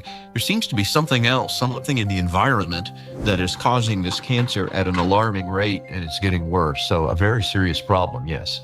And again, one of the possibilities that could be accounting for this, we'll be talking more about it, is indeed nanoplastics. We observe in the last 30 years that in some countries we observe early onset cancerogenesis, so that tumors are diagnosed more early than previously. So that was like colorectal cancer observed earlier and diagnosed earlier than 30 years ago in average. A key role in tumor development may be played by mitochondrial dysfunction, caused by exposure to nanoplastics. This happens through the accumulation of mutations in mitochondrial DNA and the disruption of normal cell death mechanisms, which together reduce the body's ability to eliminate damaged cells and increase the likelihood of these cells transforming into tumor cells. So these tumor cells are very aggressive, and normally they don't take anything up which they cannot use. So, I mean, what could happen? I mean, this is hypothetically that they can produce some energy out of these plastics, or somehow some pathways are activated which are helping the cells to move faster. That could be. So we need to investigate that. So it's a very important question, and we are basically on that to find out what happens mechanistically in those cells, that they can use plastics to facilitate their microjoule potential.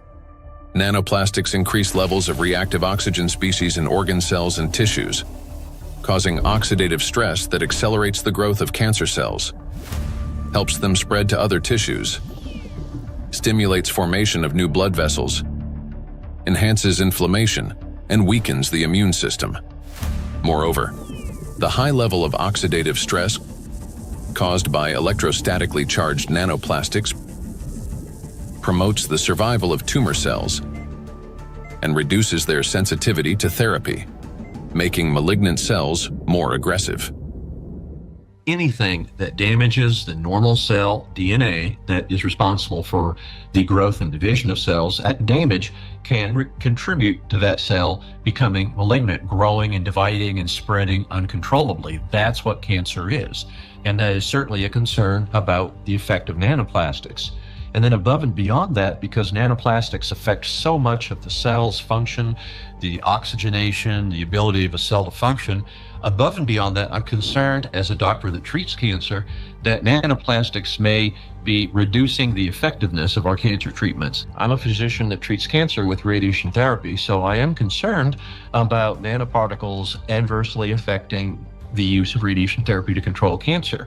And there's actually been some preclinical research on this that does suggest that the nanoparticles, and certainly contributed to by the typical negative charge that they have, in addition to adversely affecting cells, can actually reduce the effectiveness of radiation therapy. There's certainly a significant theoretical reason to believe that the nanoparticles may reduce the effectiveness of cancer treatments, not only my modality of radiation therapy, but certainly I have the same concern about it reducing the effectiveness of chemotherapy or other systemic treatments or immunotherapy. Research by the Medical University of Vienna has shown that micro and nanoplastic particles remain inside cells far longer than previously believed, as they are passed on to newly formed cells during division. In addition, there are also early indications that these plastic particles may play a role in tumor metastasis. So that's one of the problems, that the tumor grows very quickly and then also disseminates. And what we observed is that these particles are kept by the cells even after cell division, and then they are helping the cells to migrate quicker, so they can move quicker.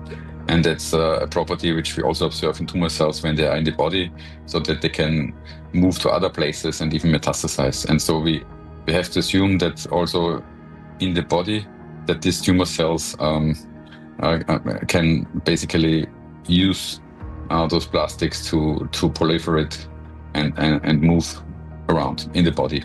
When I came to this plastic topic, I thought myself, that this is, we introduce here material which is potentially toxic, potentially accumulating over the years, over the decades of the centuries, so maybe for a very long time, affecting our health, but also the evolution. I not only mean the cancer evolution of how cancers originate, but even the evolution of new species and the evolution of the whole ecosystems. Nanoplastics affect every system in the human body. They act as a trigger, setting off a cascade of processes that lead to serious illnesses, all because of their electrical charge. Today, we know that nanoplastics play a significant role in the development of conditions that have become the leading causes of death worldwide. It may seem that the humanity has already faced its greatest threats: antibiotic resistance, autoimmune and neurodegenerative diseases, and cancer. Yet, there is something even more frightening than disease itself.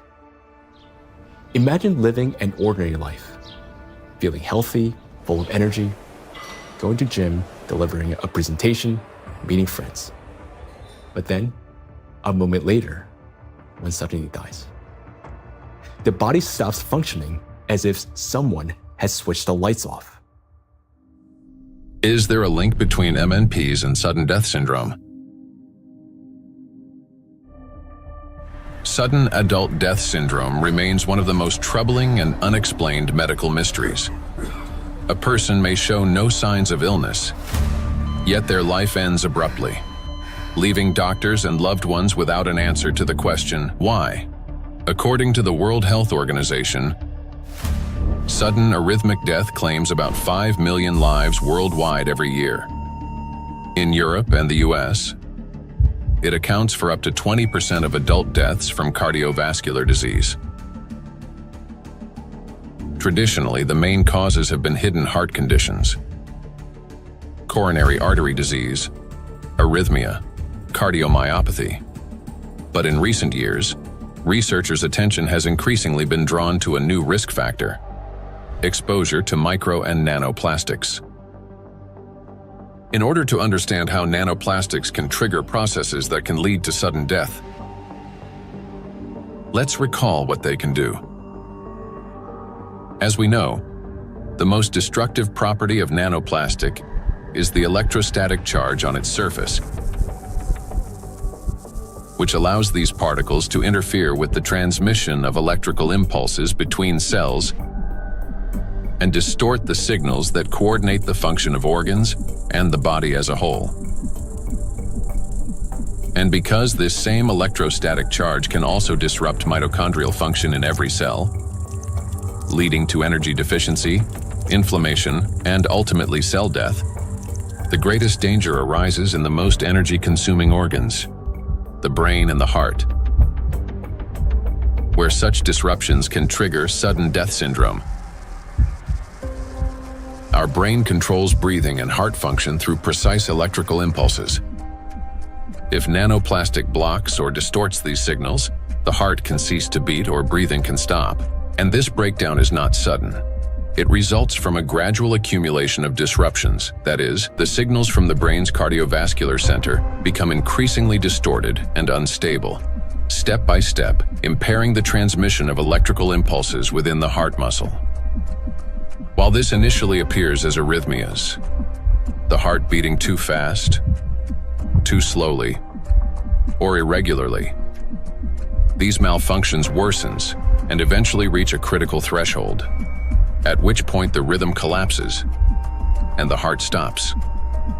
To those nearby, it may seem instantaneous, but in reality, the failure has been long developing over time. A similar process affects breathing. Signals from the brain's respiratory center, under the influence of nanoplastics' electrostatic charge, become progressively more erratic. After the critical threshold is crossed and the brain's commands can no longer get through, breathing stops entirely. In other words, sudden death is the final outcome of a gradual dysregulation of the heart and breathing, a process that silently progresses until it crosses a point of no return. And while we go about our daily routines making plans for the future, nanoplastics continue to damage our bodies cell by cell, day after day. It is terrifying to realize how severely nanoplastics affect the human body. Even more disturbing is the fact that we cannot control our exposure to them. Nanoplastics enter our bodies constantly through the air we breathe, the water we drink, and the food we eat. This has already become our everyday reality. Today, we know that nanoplastics can disrupt the control centers in our brains for breathing and heartbeat, causing arrhythmias, bronchospasm, and pulmonary edema, which can result in sudden death. Yet, what's more alarming is how little we still know. Research on nanoplastics has only just begun, and we're only starting to grasp the true scale of this threat. But make no mistake, everything you have heard so far isn't science fiction. These are actual biological mechanisms triggered by electrostatically charged nanoplastics. They attack every system of our body, contributing to chronic illnesses and even causing a sudden death.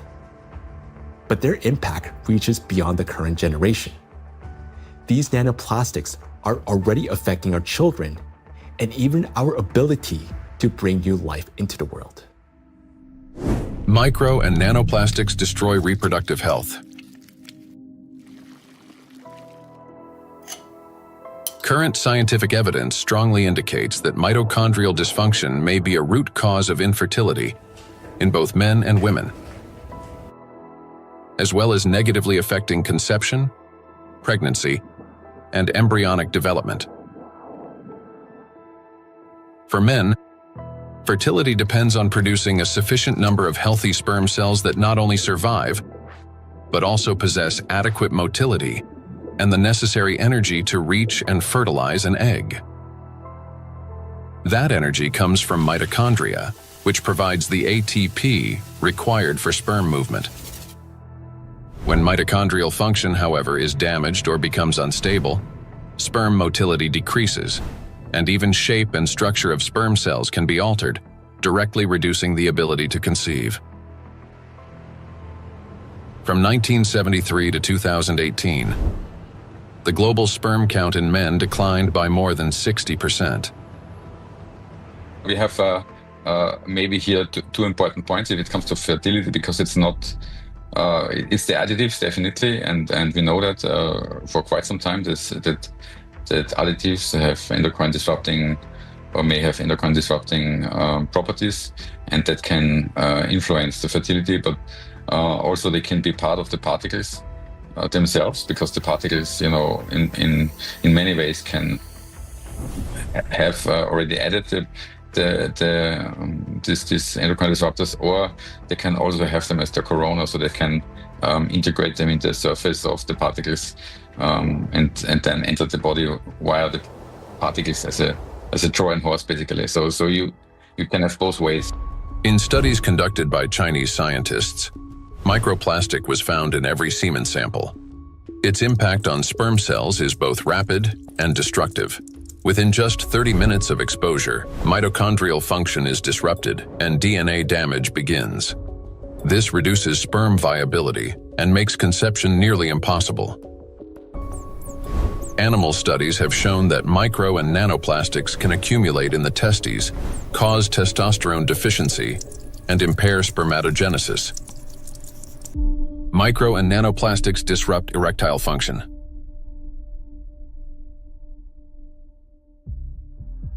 Insufficient testosterone production can lead to infertility, reduced libido, erectile dysfunction, and in adolescence, delayed sexual development.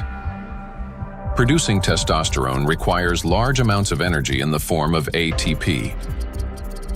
Even small amounts of electrostatically charged nanoplastic entering the mitochondria can disrupt their function and decrease ATP production.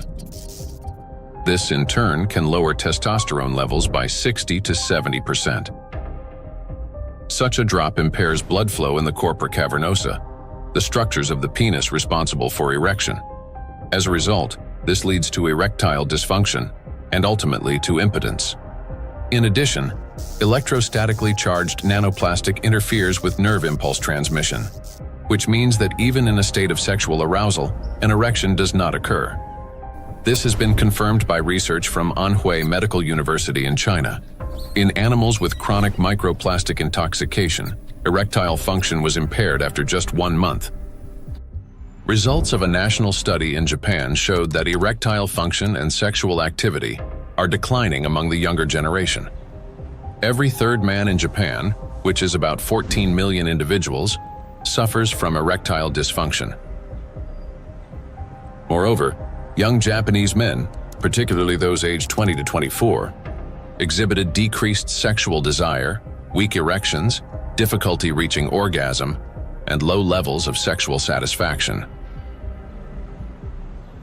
In fact, the prevalence of erectile dysfunction in the 20 to 24 age group was 26.6%, which is almost equal to the 27.8% observed in men aged 50 to 54. This alarming trend is not confined to Japan only. Global research confirms that symptoms of erectile dysfunction affect up to 75% of men worldwide, showing that this condition is widespread and can impact men of any age in any region. In 1995, more than 152 million men worldwide suffered from erectile dysfunction. According to scientists' estimates, within 30 years, this number will approximately double. So think about it. If just one signal fails, the movement will not occur, a thought will not form, and an emotion will not arise. The same is true even for the most intimate aspect of human life. Everything depends on the precise coordination between neural and vascular connections. And it is this delicate connection that charged nanoplastics disrupt. Erectile dysfunction is no longer a rare condition. It has become a widespread reality, with symptoms now observed in 75% of men worldwide. Imagine jumping with a parachute that has 75% chance of not opening. Would you take that leap? That's how most of men feel today. The situation with female fertility is no less alarming. A 2025 study revealed the presence of microplastic particles in the follicular fluid of ovaries in 14 out of 18 women, with an average of more than 2,000 particles per milliliter. These data indicate that micro and nanoplastic particles can cross the blood follicle barrier. After entering the ovaries, micro and nanoplastic particles affect the egg cell and disrupt key mechanisms essential to the health of the female reproductive system. One of the most critical of these mechanisms is mitochondrial function.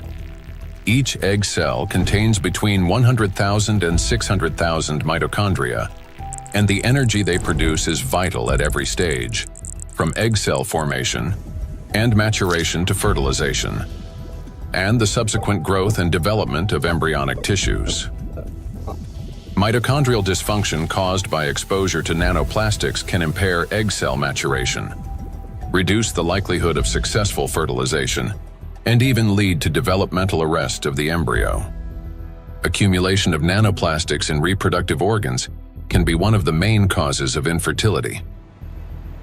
According to the World Health Organization, today, about 17.5% of adults, that is, about 1 in 6 people in the world, face infertility.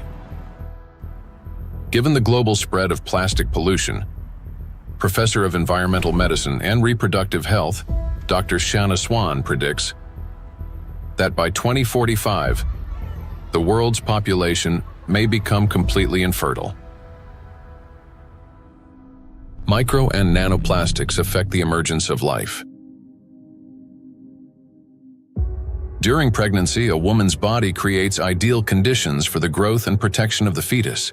However, even the placenta, the body's primary barrier between mother and child, cannot stop plastic nanoparticles from crossing through. A research team led by Antonio Ragusa made a landmark discovery when they detected microplastic particles in the human placenta for the first time. Their findings showed that plastic can penetrate a place where no artificial material had ever been found before, the very environment where new life begins. I was in a wonderful place in Italy, in Sardinia, a place called Piscinas, in Sulcis, in the southwest of Sardinia, where the old mining areas are. It's a very remote, beautiful spot where there's nothing around for 6 or 7 kilometers.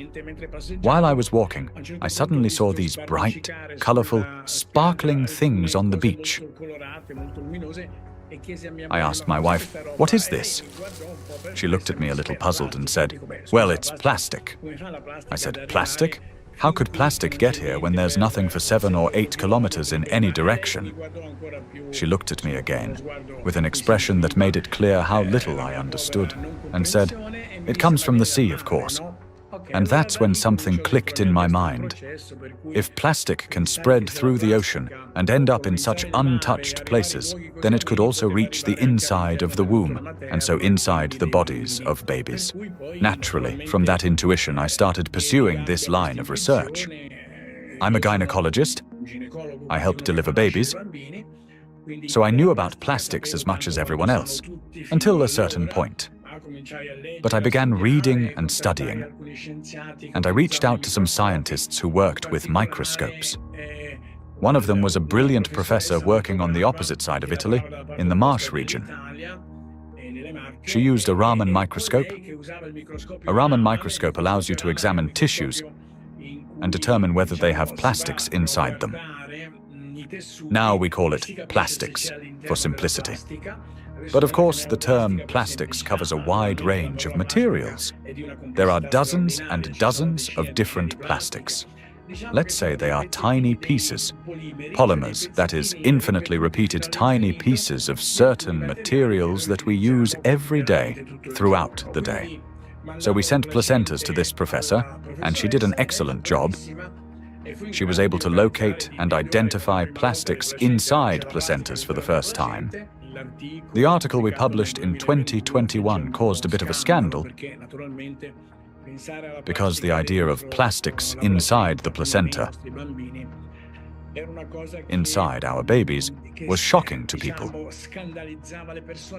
Because the plastic we find in the oceans is the same plastic we ultimately find in children. Micro and nanoplastics affect a child in the womb.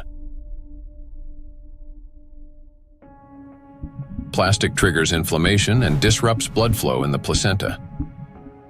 This means the fetus receives less oxygen and fewer nutrients, increasing the risk of intrauterine growth restriction, hypoxia, and preterm birth. The more plastic there is in the placenta, the more likely it is that babies, unfortunately, are born prematurely. And these babies also tend to be smaller compared to those with lower levels of plastic exposure. We have to recognize that premature birth is the main problem facing humans today.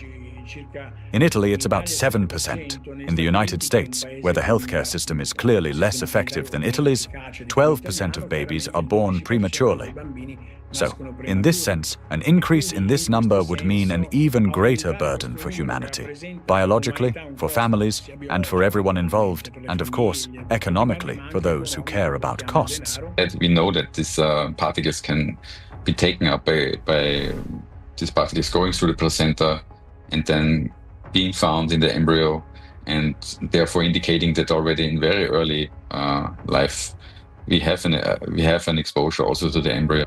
The electrostatic charge carried by nanoplastics is especially dangerous in embryonic tissues, where even minor disruptions can lead to developmental abnormalities. In other words, nanoplastics begin harming the child's body even at the very earliest stages of its formation. Over the past 2 decades, physicians have documented an alarming increase in congenital birth defects. For instance, Chinese researchers have found that in China, the rate of such defects has nearly tripled.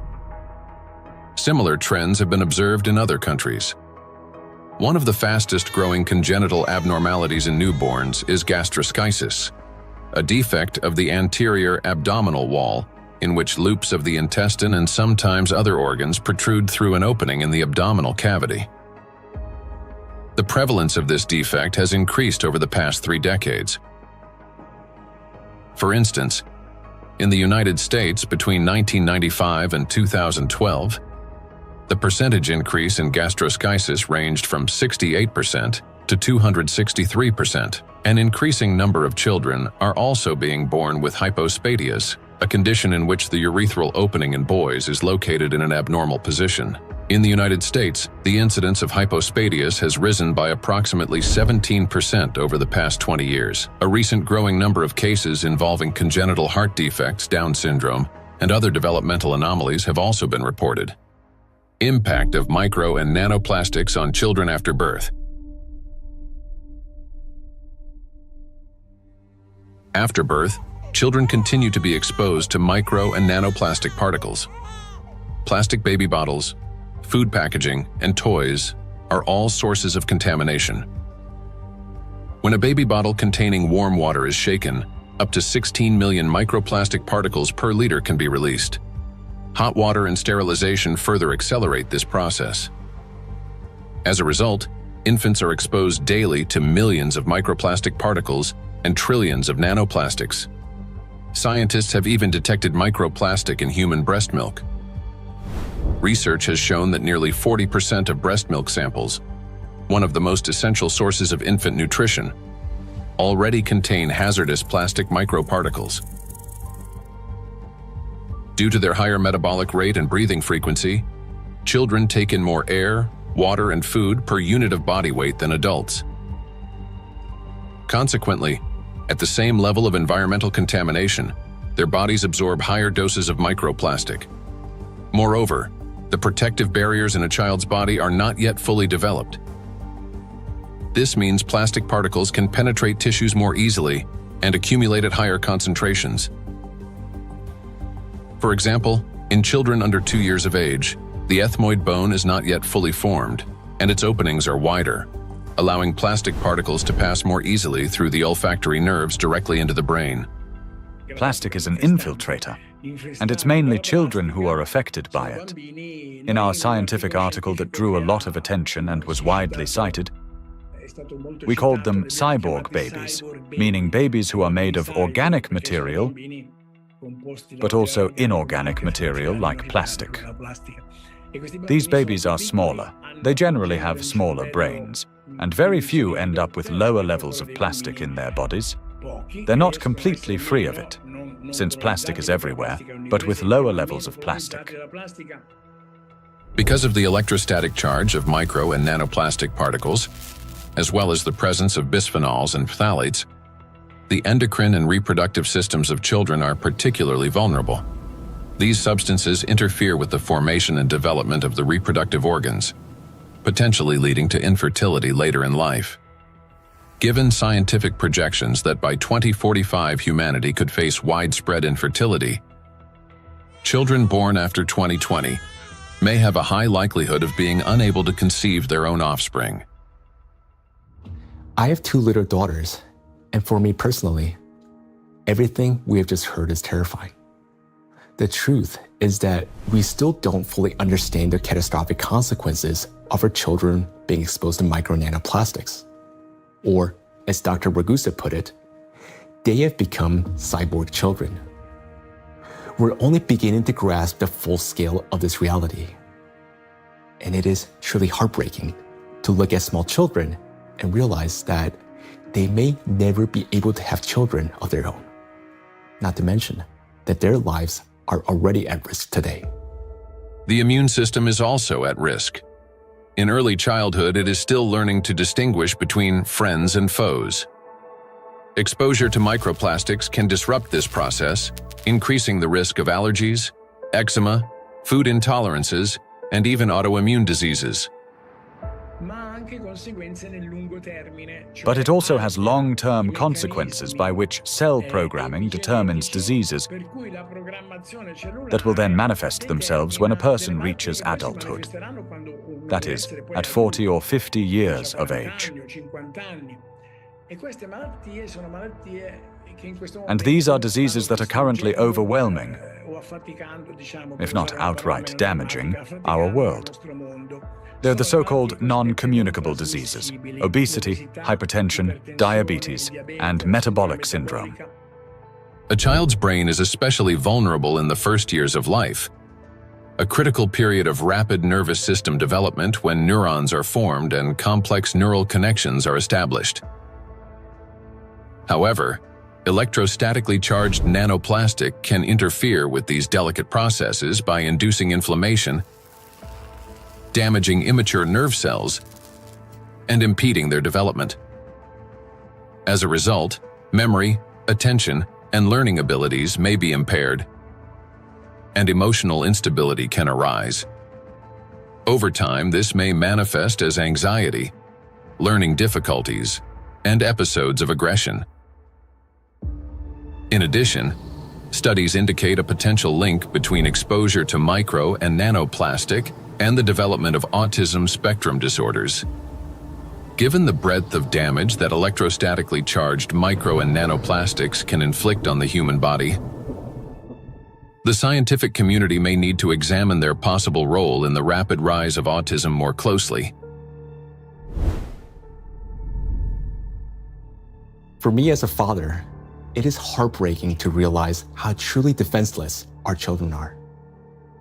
Micro and nanoplastics start affecting them from the very moment of conception, persist throughout fetal development, and continue their impact after birth. Unfortunately, the illnesses that we have already discussed are not the only conditions that micro and nanoplastics can trigger in children. According to statistics, sudden infant death syndrome is among the leading causes of mortality in infants under 1 year old. This is when a seemingly healthy baby dies unexpectedly, and the cause remains unknown even after all examinations. The number of such tragedies is rising rapidly. In the United States, for example, the number of sudden infant deaths has increased by 12% between 2020 and 2022. It is unbearably tragic when there's no way to protect a child. Micro and nanoplastics and sudden infant death syndrome. Since nanoplastics can cause chronic inflammation in any tissue they penetrate, they can disrupt the formation of neural connections even before birth, including in the regions of the fetal brain that control breathing and heart function. After birth, the damaging influence of electrostatically charged nanoplastics continues. An infant's nervous system is still developing and remains highly unstable. Therefore, even minor disturbances in signal transmission can lead to respiratory or cardiac arrest. These very functions are often impaired in infants who die from sudden infant death syndrome. Moreover, when micro and nanoplastics damage mitochondria, the affected cells begin producing less energy. To compensate for this deficit, they increase the number of copies of mitochondrial DNA and expand their population of mitochondria. Studies have shown that children who died from sudden infant death syndrome had a significantly higher number of mitochondrial DNA copies in their cerebral cortex compared with control groups, suggesting that this number may serve as a biomarker in cases of sudden infant death syndrome. Thus, exposure to micro and nanoplastics may be a key factor in the development of sudden infant death syndrome, as well as in a range of pathologies that contribute to premature infant mortality. We are unable to protect ourselves, and worst of all, our children from the effects of micro and nanoplastics. While modern diagnostic equipment capable of accurately identifying the true causes of disease and death is still not available everywhere, we can say with high degree of confidence that nanoplastics contribute to the development of many illnesses and may accelerate their progression. In those rare cases where detailed postmortem examinations were conducted, researchers have found significant amounts of micro-nanoplastic particles precisely in the affected organs and tissues. For example, in brain tissues, atherosclerotic plaques, malignant tumors, and other pathological formations. But despite millions of deaths every year, such investigations into the presence of these plastic particles are carried out only in isolated cases. There are two main reasons for this. First, many laboratories simply lack the equipment required to reliably detect micro and nanoplastics. Second, doctors and researchers, they rarely consider the possibility that these particles could potentially influence the development or outcome of the disease. Consequently, medical reports continue to list familiar diagnoses, although behind them may lie an overlooked factor: the impact of micro and nanoplastics on the human body. I understand that hearing this part of our investigation may have been very difficult. It was for me as well, believe me. But the impact of micro nanoplastics on all of us is not something we can continue to ignore.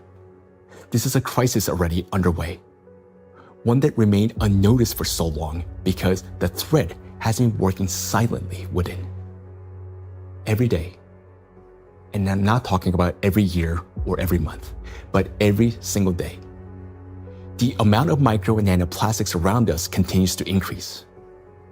Large plastic waste constantly breaks down into smaller particles, and these particles eventually enter our bodies through the food we eat, the water we drink, and the air we breathe. This means that with every meal, every sip of water, and every breath, huge quantities of nanoplastics enter our bodies and begin their destructive work. Their harmful effects on our cells grow in direct proportion to their concentration. And this is a scientific fact. What's even more alarming is that today, there is already so much micro nanoplastics accumulated in the ocean that it will be enough to destroy the entire biosphere, including humans, at least 3 times over. When we hear about threats of such magnitude, our instinct is to run away from them. And I understand that. It may feel like the only logical response is to eliminate plastic from our lives completely, or better yet, to take our family and move to some pristine corner of our planet. But would that really solve the problem? In fact, where could we possibly go to escape micro and nanoplastics? Finding solutions.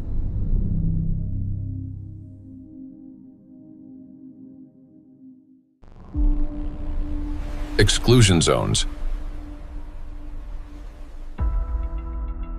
One of the essential things is the environment we live in, and plastic is one of the most important factors shaping it.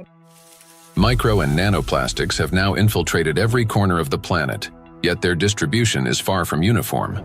Some regions accumulate especially high concentrations of plastic particles, and nowhere is this more pronounced than in the oceans. Each year, roughly 11 million tons of plastic waste enter the ocean. The equivalent of an Eiffel Tower made entirely of plastic plunging into the sea every 8 hours, or about 1,100 such towers annually. Initially, these towers consist of bottles, bags, fishing nets, and other plastic garbage. Over time, under the influence of sunlight, waves, and weathering, they fragment into billions of invisible killers, micro and nanoplastic particles. According to research, about 95% of small debris less than 5 millimeters in size is composed of plastics. The surface of the world's oceans is already covered with more than 350 trillion particles of microplastics, and the number continues to grow rapidly. However, the ocean depths hold countless trillions more, forming an invisible yet enormous area of contamination. And yet, that's not all. The sea breeze has become toxic. When waves break at the ocean surface, they generate countless bubbles. As these bubbles burst, they release not only salt crystals into the air, but also microscopic plastic particles. Carried by the wind, micro and nanoplastics scatter across the planet. The stronger the wind and the higher the sea foam, especially during storms, the more particles lifted into the atmosphere. Though invisible to the naked eye, the air around us is literally saturated with them. Each year, approximately 136,000 tons of microplastics are carried from the ocean to land by sea breeze. That is more than 370 tons every single day. In the atmosphere, plastics are transported thousands of kilometers by air currents. They settle in dew and fall to the ground with snow and rain. The coasts and coastal regions are the first to bear the impact. When people go to this seashore, okay, for holiday, for swimming, to to receive some sunlight, they always send me pictures of microplastics because all the seaside are full of microplastics. A study conducted in a coastal city in eastern China found that a person can inhale up to 1 million microplastic particles per year simply by spending time outdoors. The greatest danger comes from particles smaller than 100 micrometers, which can easily enter the respiratory tract. Because most of the coastal countries in the Mediterranean Sea, don't have proper waste management system. So they release, many, huge amount of plastic waste into the Mediterranean Sea. This is the first reason. The second reason, we have two rivers in here, in this part of the Mediterranean Sea, Seyhan and Ceyhan. These two rivers, in two of the 5 most polluted rivers in the Mediterranean Sea. Recycling actually makes those two rivers most polluted rivers in the Mediterranean Sea. They carries more than 5,000 tons of plastic waste into Mediterranean Sea every year. It's too much. And also, the coastline in the Turkish coast has pollution like 31 kilogram per kilometer per day. Every day, 31 kilogram of plastic waste reach that coast in 1 kilometer coastline. It's too much. Just imagine, one plastic bottle is 10 gram or 15 gram. You can imagine how many plastic bottle strand on those coastlines. Dr. Sarju Ganatra is a cardiac oncologist and director of the Cardiac Oncology Program at Lehigh Hospital and Medical Center. He leads research at the intersection of cardiovascular medicine, oncology, and environmental sustainability. According to his study, which was presented to the American Academy of Neurology, living in coastal areas is associated with an increased risk of brain and mobility disability. The reason for this is the high concentration of microplastics in the water, air, and soil of these regions. It's alarming, truly, that what we are seeing, that people living close to the coastal water with high amount of microplastic concentration in the seawater, they have higher prevalence, higher rates of various cardiovascular disease, stroke, diabetes, and other metabolic conditions, as well as cognitive mobility and self-caring disabilities and abilities to live independently essentially are less in that population. Researchers analyzed health data from residents of 218 coastal counties across the United States, comparing CDC reports with levels of environmental microplastic pollution. The findings are striking. Memory and cognitive impairments occurred 9% more often among residents of areas with high concentrations of micro and nanoplastics, compared to those in areas with low concentrations. Motor disorders were 6% more frequent. Difficulties with self-care, such as dressing or maintaining hygiene, were 16% more common. Inability to live independently, including managing finances or shopping, was 8% more frequent. In coastal regions, where the concentration of micro and nanoplastics far exceeds that found in inland, people are already paying the price, not only with their health, but with their lives. In a study led by Dr. Sarju Ganatra, scientists compared regions with high and low levels of microplastic pollution. But this raises an important question. That is, what does low level mean today? To answer this, let's look at the numbers. Dr. Ganatra defined a low level of contamination as one tiny plastic particle per 200 bathtubs filled with seawater. At first glance, that might sound negligible. But when that single particle breaks down into nanoscale fragments, the number of particles increases not by tens or hundreds, but by millions of times. Let's consider a simple calculation. Suppose the volume of one such tiny plastic particle is just 1 cubic millimeter, roughly the size of a grain of sand. Over time, it breaks down into many smaller pieces. Now, if we assume that this single microparticle disintegrates into fragments about 100 nanometers in diameter, that would generate about 1 trillion particles. And if their size decreases to 10 nanometers, the number would skyrocket to 10 to the 15th, or 1 quadrillion nanoparticles, all from a single microparticle. So what does this mean in practice?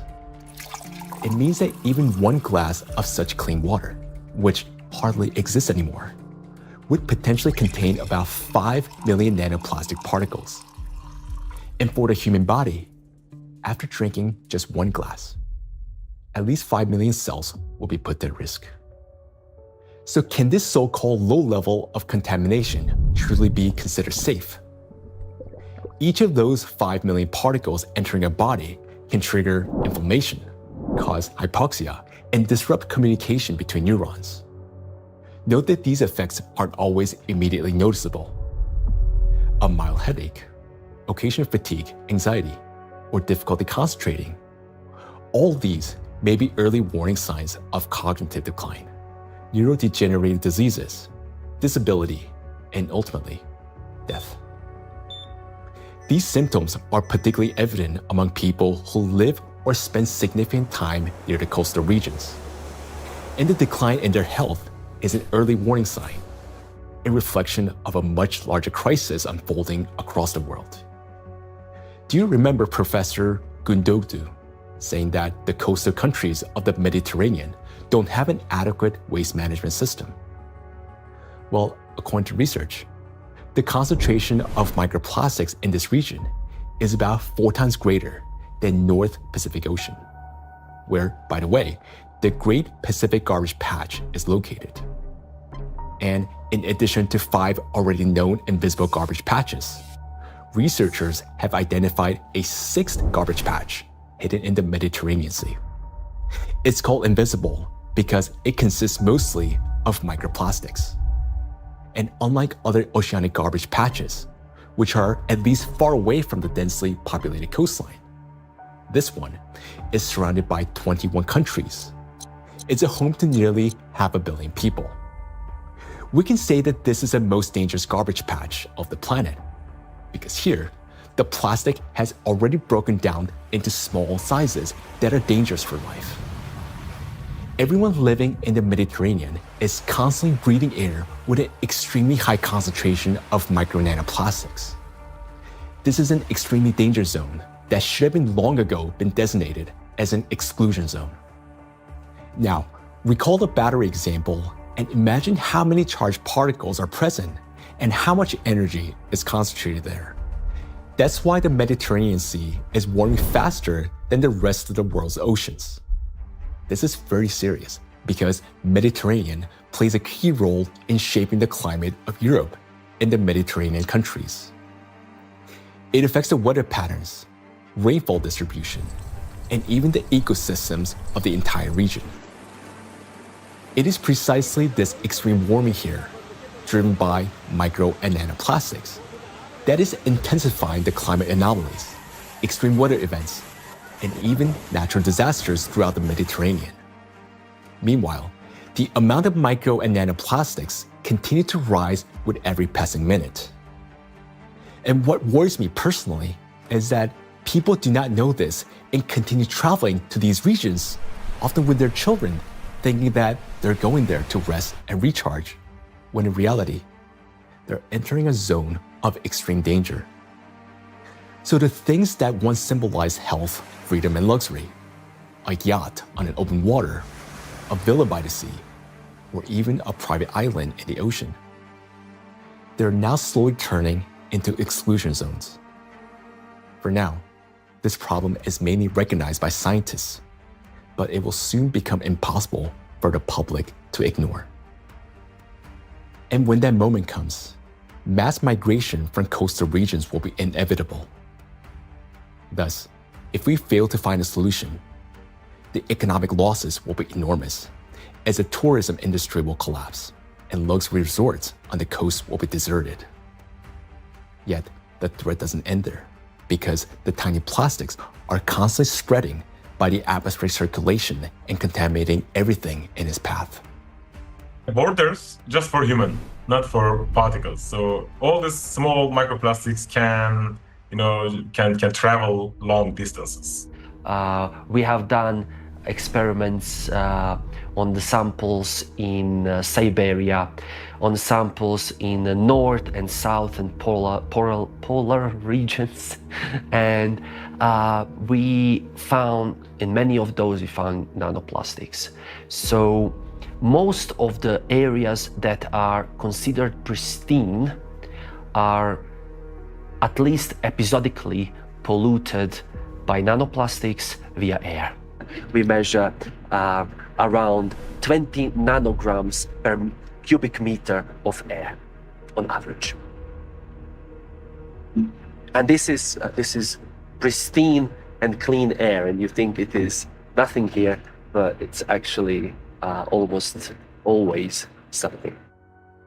Today, forests are also at risk of becoming exclusion zones, as they've already turned into massive reservoirs of micro and nanoplastics. I understand that our instinct, especially as parents, is to search for cleaner and safer places like coastlines and forests where the air feels fresher. But the paradox is that these very places have already become some of the most dangerous environments for human life. Let me give you an example. In a large city, an adult may inhale up to 106,000 microplastic particles during a 2-hour walk.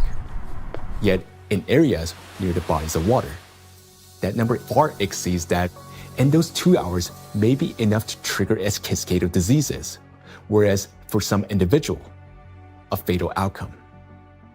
It is important to understand that when a single micro or nanoplastic particles enters a cell, it destroys more than just that one cell. After the cell dies, the plastic particle is not eliminated from the body. It continues to move throughout the body, damaging other cells and triggering a chain reaction of destruction. This process is endless because plastics, as we know, can recharge and retain electric charge. The more microplastics enter a body, the faster this destruction spreads cell after cell, organ after organ. And time becomes critical here because our body has limited resources to fight this damage, while nanoplastics, they're not expelled. Instead, they continue to accumulate in ever-increasing quantities, destroying us from within. Nanoplastics are perfect killers not only of humans, but of the entire biosphere, and it's impossible to hide from them anywhere. They're literally pushing us out of the world we once knew. Micro nanoplastics are already affecting our planet as well as the climate. And moreover, they're intensifying already devastating natural disasters and contributing to the worsening geodynamic crisis. Climate and plastic in a single cycle of destruction. The world ocean is the largest system of our planet. It regulates climate and serves as the main source of oxygen. The ocean and the atmosphere form a single, interconnected climate system. Water has a remarkable ability to absorb and store immense amounts of heat, increasing its temperature only gradually. The accumulated heat is then evenly redistributed across the planet and transferred to the atmosphere. This property of the ocean to efficiently dissipate heat from the Earth's interior protects the planet from extreme temperature swings and helps stabilize the climate. But massive contamination of the oceans with micro and nanoplastics is disrupting this finely tuned mechanism. Electrostatically charged plastic particles bind water molecules, forming hydrate shells around themselves. This alters the physical and chemical properties of ocean waters. This has already reduced its thermal conductivity and created pockets of overheated zones where heat can no longer dissipate. Consequently, overall ocean warming is accelerating. This topic is explored in greater detail in the documentary Anthropogenic Factor in the Ocean's Demise. Excessive ocean heating, in turn, increases evaporation and disrupts atmospheric circulation. As a result, both the temperature and humidity of the atmosphere rise. Electrostatically charged nanoplastic particles act as condensation nuclei, causing moisture droplets to freeze at lower altitudes and at higher temperatures, 4 to 10 degrees Celsius. This accelerates cloud formation and contributes to abnormal weather events, large hail, extreme downpours, and disruptions of the hydrological cycle. Charged plastic particles are already influencing weather formation, affecting flight safety, cloud development, and even where and how the precipitation occurs. In other words, microplastic has already become a driver of climate instability. we know what particles doing in the air. They produce clouds. If we have a particle in the air, the water vapor sits on these particles and forming clouds. So therefore, we want to understand how much nanoparticles influence the formation of clouds. And therefore, of course, in the alpine region, it can trigger the cloud formation and so also thunderstorm or extreme weather events. When you have a big storm events, many micro and nanoplastics get released from the environment when they have been trapped in the soil, in the riverbeds, on their surfaces and things like that, and get mobilized in the air. So you then after storm, you have even more pollution. This process sustains itself, creating a feedback loop. Ocean warming increases water evaporation. Even more nanoplastic rises into the air with the vapor, and even more energy accumulates in the atmosphere, further heating the ocean. According to data, every degree of warming increases air humidity by 7% and lightning frequency by at least 12%. Thus, more heat, more moisture, more plastic in the air, more lightning, and the cycle continues endlessly. Observed trends indicate that this energy buildup is accelerating exponentially. And with each passing year, climate anomalies are becoming more distinct and more destructive. We are seeing the hottest summer in Europe after having a record-breaking summer last year. Similarly, here in the northeast of US, we are seeing record-breaking temperature. Every year for last 2-3 years, we are saying, oh, this is the hottest day. And then the next year comes and there is a new hottest day. The nighttime temperature in Southeast Asia is not dipping at all in many places and kind of trapping the heat. So our body is not getting even that relief at nighttime. There is increase in air pollution. There is increase in all sorts of chemical pollution. And so if you think about this holistically, it's a huge impact on the planetary health. And I think this is a reminder that we are part of the planetary system. We belong to it. We are not separate from it. And until we think holistically, I think, we'll define one issue, we'll define one threshold, we'll continue to go after that, maybe even solve it scientifically.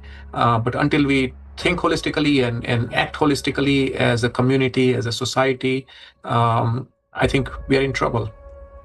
We have reached a critical point where it's no longer possible to solve the climate crisis without simultaneously addressing the plastic pollution, and vice versa. The two are interconnected, each reinforcing the other. And as we continue to study this issue, the picture becomes even more alarming because we're now beginning to understand what is truly happening. I am. Both for myself and my family, but also for the future generations. There was a time where I thought that, the climate change is real, of course, but this is for future generations to be affected by, and I was still equally concerned. But in no time, and I would say in less than 5 to 10 years, we started from that mindset and time frame. Within 5 to 10 years, we started feeling it, getting impacted by it in our day-to-day life. And so it's more concerning than ever before. And the timeline, which was predicted previously, has shortened exponentially.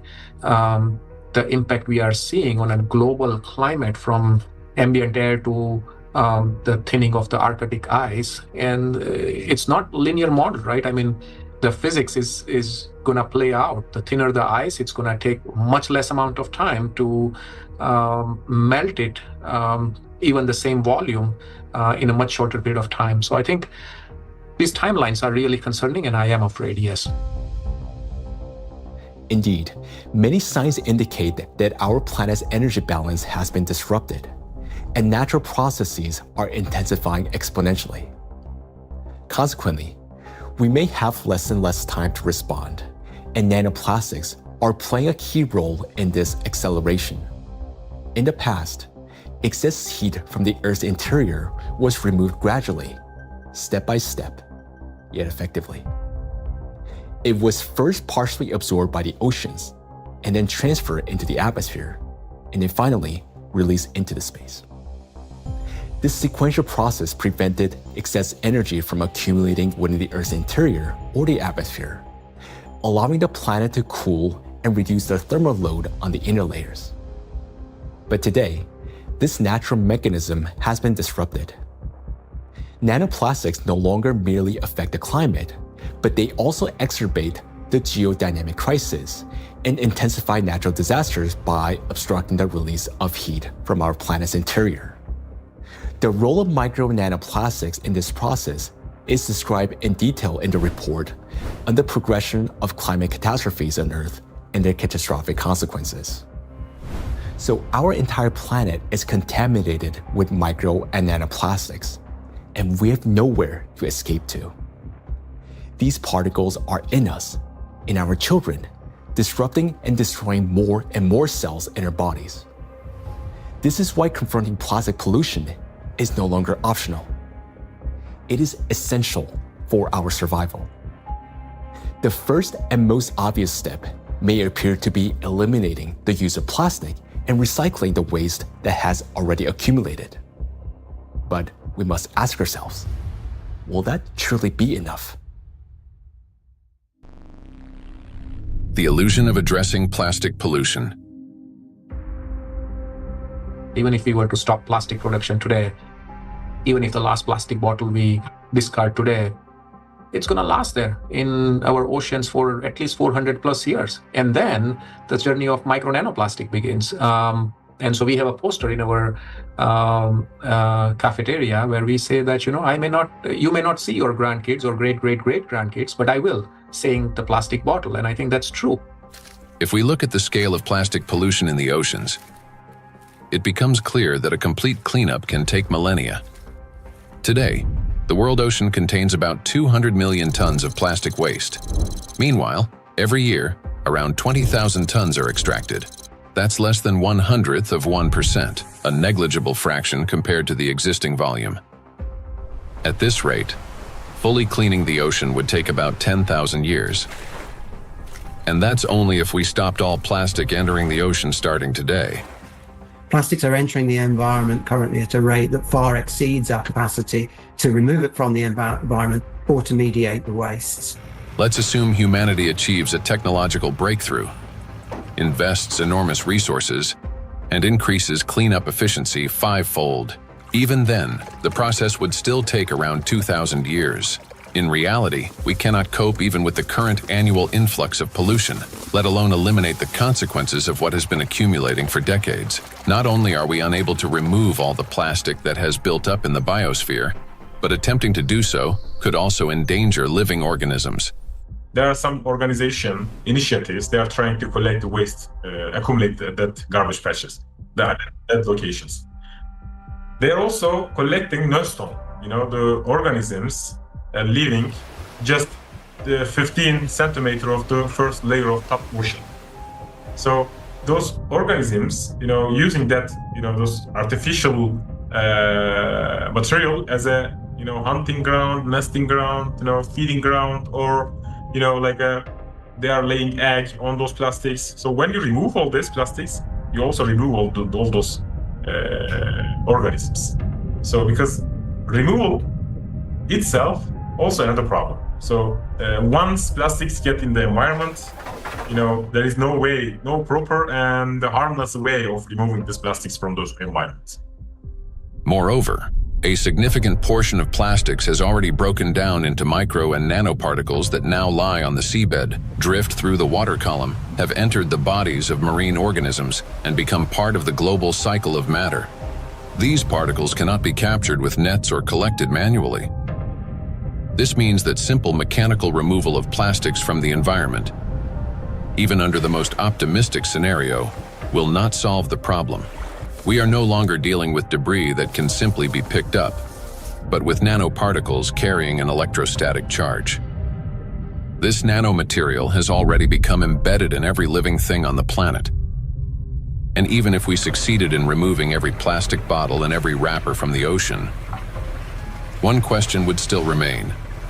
What happens next? We still do not have a safe method for disposing of the mountains of plastic waste we would collect. There's mismanaged waste on land all around the planet in informal dump sites. Some waste has been incinerated, some of it commercially in incinerators that may or may not have appropriate screens and filters to collect associated chemicals that might be released. But of course, a lot is burned in open burning scenarios in countries that are not wealthy enough to own the appropriate waste management facilities to deal with the plastic waste that is exported to them by other nations. And then some of it, of course, will have gone into so-called recognized waste management systems, but which might include burying it beneath the ground in landfill, where, of course, it could return to present problems in the future, or indeed incinerating it in commercial incinerators. But depending on the quality of incinerator, of course, there's concerns about the emissions from those incinerators. Burning plastics, whether in backyard fires or industrial incinerators, does not solve the problem. It merely transforms them into a more dangerous form. When heated or burned, large plastic items break down into micro and nanoplastics that disperse into the air, settle onto surfaces, and enter water and soil with precipitation. The apparent disappearance of plastic in flames is an illusion. Burning simply accelerates the fragmentation of plastic into the tiniest particles many times over, into the very micro and nanoplastics that pose the greatest danger to human health. And it is precisely these electrostatically charged particles that can penetrate deep into the body, including the brain and other cells, where they trigger a wide range of diseases. When you put plastic in a recycling facility, at first they will shred big plastic to generate flakes and small pieces of plastics, and then during that shredding, they also use for washing. They have to wash to remove some unwanted material on plastics. During that washing, material lose the huge percentage of the total mass. So those lost material will go to the wastewater stream. Recycling activities, practices, feeding microplastic pollution in the waterways. A simple and regular recycling facility can generate billions microplastics and then release into the either wastewater stream or waterway. And unfortunately, what I see with some of the things that are claimed to be a solution is that they're not necessarily properly tried or tested before they're put into the market, and there may then be potential for unintended consequences. Pyrolysis. At first glance, it looks like a technological miracle. We take plastic waste, heat it to 800 degrees Celsius without oxygen, and obtain fuel. Instead of piles of garbage, we get gas, liquid, and a small carbon residue. Sounds promising, doesn't it? But this technology has a flip side, an invisible and far more dangerous one. During high-temperature decomposition, plastic does not simply disappear. Pyrolysis is accompanied by emissions of dioxins and furans, some of the most toxic substances on the planet. They are carcinogenic, disrupt the endocrine system, and can accumulate in human tissues. They are hazardous even at low concentrations. Even if you manage to obtain 600 liters of liquid fuel from 1 ton of plastics, the price of such fuel is a threat to human health and life. By relying on such disposal methods, we're only accelerating the transformation of plastics into an invisible, yet far more dangerous form. Let me remind you that the amount of micro and nanoplastics present in the ocean alone is already more than enough to destroy our entire biospheres, including the humankind 3 times over. Meanwhile, microplastics continue to disintegrate, generating vast amounts of nanoplastics. Recall Dr. Kenner's example.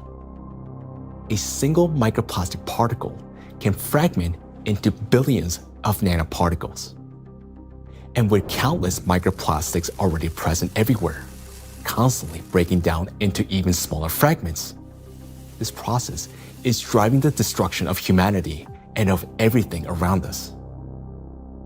Today, many people have started turning this crisis into a business, inventing all sorts of methods that supposedly remove microplastic from the body. And people are willing to pay large sums for these treatments. But the real question is, do they actually work? False hope. Today, in healthcare and even in some scientific circles, there's growing discussion about alleged methods to cleanse the human body of microplastics. A variety of approaches are being promoted, including plasmapheresis, hemosorption, mechanical filtration devices, dietary adsorbents, and so-called natural supplements claiming to detoxify the body. At first glance, it all sounds reasonable. If there's something toxic in the body, it should be removed.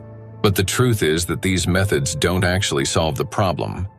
I don't think any scientifically proven techniques exist to filter out the micro nanoplastic from the blood. It gets deposited in the organs themselves, which is not really something you can filter out by sending the blood to some filtration machine. Nanoplastics have already penetrated inside human cells. They are not just circulating in the bloodstream like an unwelcome guest you can simply escort out. They have become part of the body's internal environment. Yes, we can cleanse the blood with sorbents or filter plasma. But how effective can such procedures truly be? You know, we started this plastic production and the usage of these materials, which have a lot of, positive effects. You know, that we in the hospital, I just, when I look around in my, daily work environment, I guess that 80% of everything I touch in the hospital is of plastic, starting with my gloves. And probably 80-90% of the machine itself is made of the plastic. And that's a very important point for healthcare. What's more, the very solutions used for blood purification procedures also contain plastics. When you get sick, you are going to a hospital, you probably will go to the hospital for treatment, and then they will give you some solutions, some infusions, like they will put something inside your vein, and then they transfer some liquid from plastic package to your blood system. So those intravenous solutions has at least 62 microplastic particles per liter. So this is direct transfer exposure microplastic to human system, blood system. So we end up with a paradox. We are using plastics to try to eliminate the consequences of plastics. Such procedures may indeed reduce the overall toxic load, but they don't address the core issue. They don't extract plastic from cells, don't neutralize its electrostatic charge, don't restore disrupted signaling pathways, and don't protect the brain, immune system, or mitochondria. An individual has every right to try such methods. It is their personal choice, but it's important not to harbor illusions. Those procedures will not restore lost health. Moreover, plastic isn't just a material used for packaging and household goods. It is the backbone of modern industry, healthcare, transportation, electronics, construction, and even space technology. It's the second most common material on Earth after concrete, so it's extremely widespread. I think going forward, it's going to be really important that we retain the important uses of plastic, because plastics are not here the enemy. It's not a treaty about not producing plastics. It's a treaty about ending plastic pollution, not ending the production of plastics. And plastics have the potential to bring clear societal benefit. That is why the main goal today isn't to stop plastic production, but to find ways to reduce the impact of micro and nanoplastics on human health and the environment.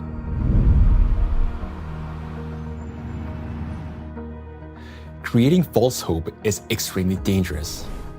It arises from a misunderstanding of reality and from basic ignorance.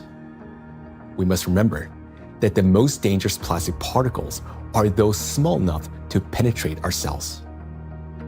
And once micro and nanoplastics enter our cells, they cannot be filtered out or removed. They become part of the body and slowly destroy us from within. The most serious problem is that we have no control over how much of this material enters us. Nanoplastics can even penetrate the skin, for example, when we swim in the sea or lie in the sun. And what can we do about nanoplastics that, once inhaled, travel directly to the brain and begin destroying neurons? Nanoplastics are among the most dangerous substances for the biosphere and for all life, including humanity. Yet, abandoning plastics altogether will be senseless because doing so would cause enormous global losses. Synthetic polymers, including plastics, form the backbone of countless modern industries, from medicine and nanotechnology to flexible electronics, neuromorphic hardware for AI, aerospace structures, automotive manufacturing, and construction. Their versatility, ease of shaping and processing, compatibility with other nanomaterials, and scalability have made them the foundation of our modern progress. The solution, therefore, is not to eliminate plastics, but to ensure that they no longer threaten life. And the real path forward begins with understanding precisely what makes nanoplastics so dangerous.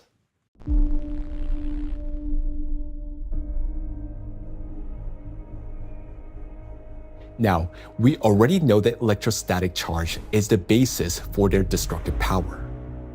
It is this charge that allows plastic particles to cling to membranes, cross biological barriers, including the brain, bind to proteins, and interfere with genetic processes. The charge transforms plastic from something inert into a tiny, yet powerful destructive force within the biosphere and humankind. Understanding this, the scientific group of ALLATRA was the first to propose a strategic direction, that is, to deprive nanoplastics of their ability to accumulate and retain electric charge. Note that countless nanoparticles exist around us, yet most do not penetrate or destroy our cells. Only plastics do because of their electret-like behavior. Thus, if we can eliminate this property, then we can turn micro-nanoplastics into inert and harmless particles that no longer pose danger to us or to the biosphere.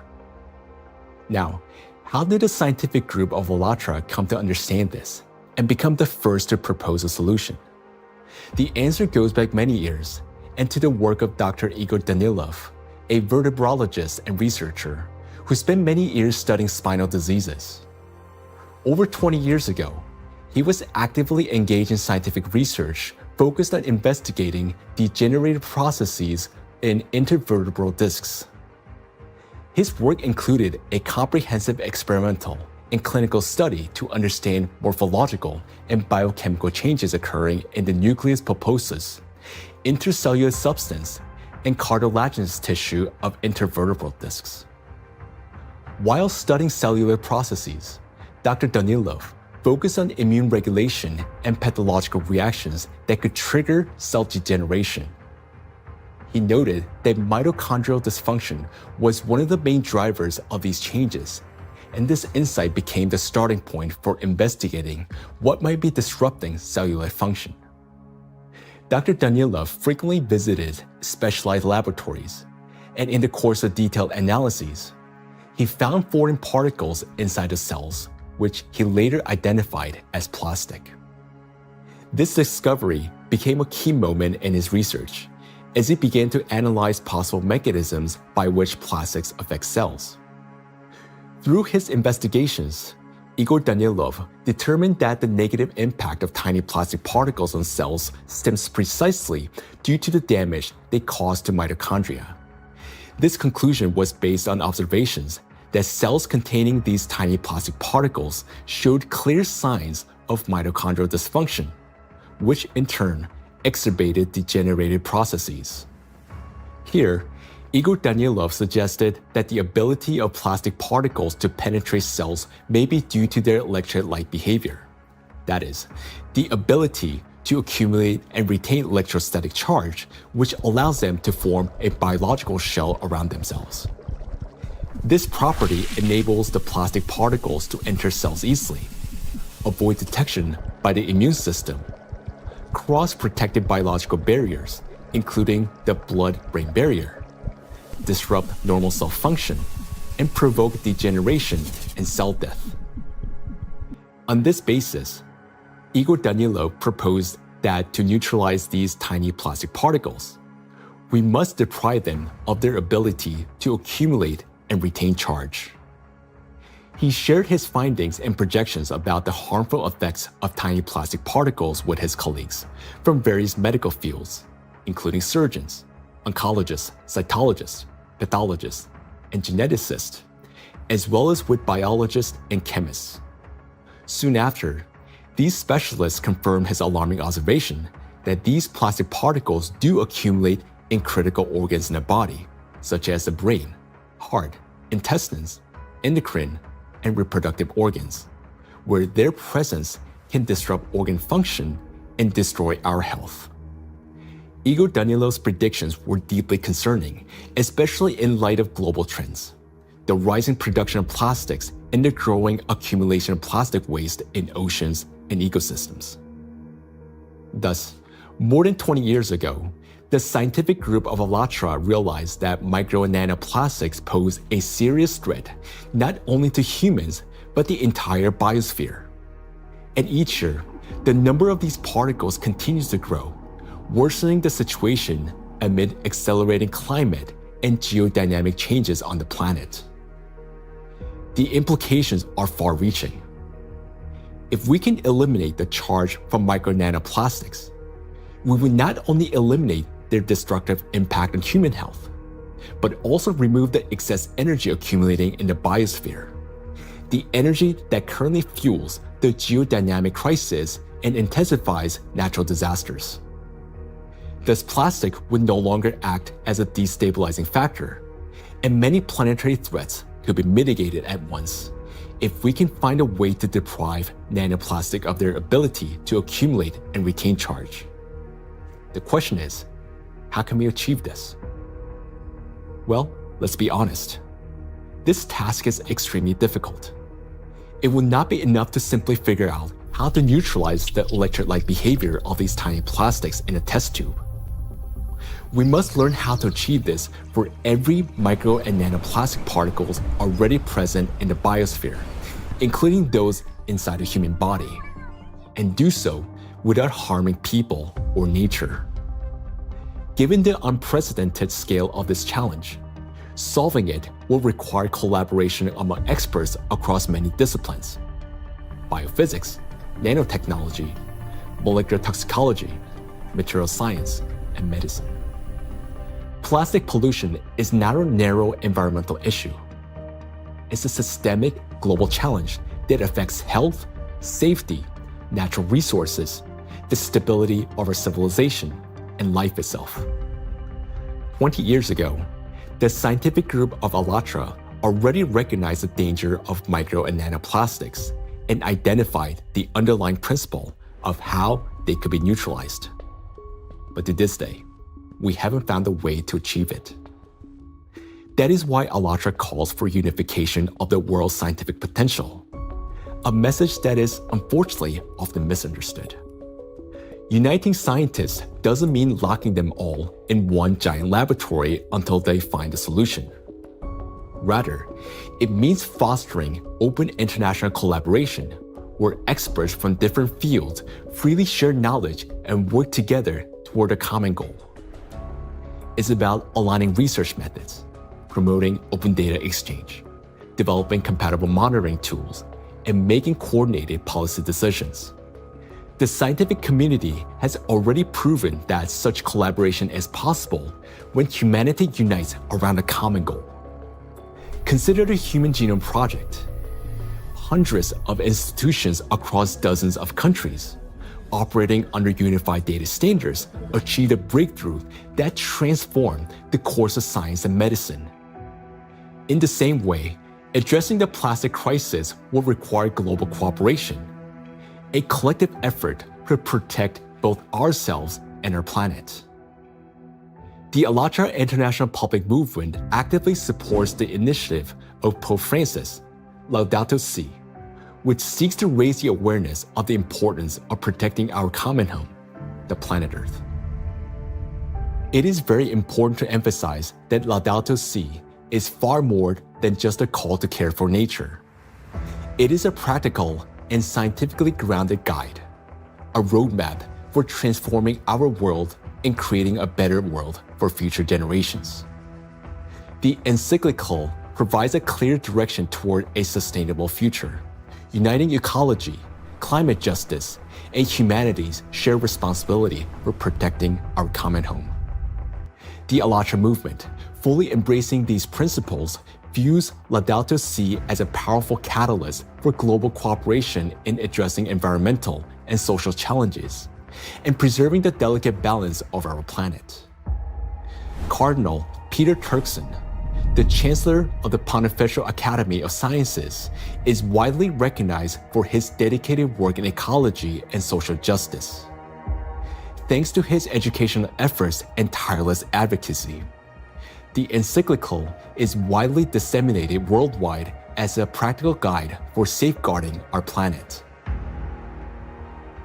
It is a great honor for us to introduce Cardinal Peter Turkson, who will speak about the efforts being made to promote the encyclical Laudato Si and to put its principles into practice. So, question is, how can we get Laudato Si to be widely read? Of course, it's a book that is there. I have presented it at the United Nations. I have presented it at UNESCO in Paris. I presented it at Davos World Economic Forum. So I've talked about Laudato Si in several environments. I've also had a chance to present it even in university groups. Ohio State was the first group that wanted to hear about Laudato Si. And since then, I've been in Dayton, I've been in San Diego. And therefore, to get Laudato Si well known, we decided to create what we call Laudato Si Action Platform, which identified, in fact, 7 actors of Laudato Si. So churches means churches, mosques, synagogue, all places of worship, places of studies, basic university type of studies, educational centers, offices and factories. So we identified these 7 groups and say, okay, follow a team for 7 years and see what you get.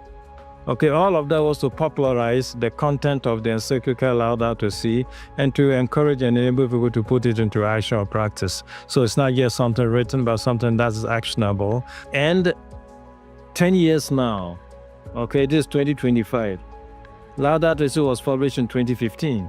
It's difficult to identify or talk about places we still have not heard of it.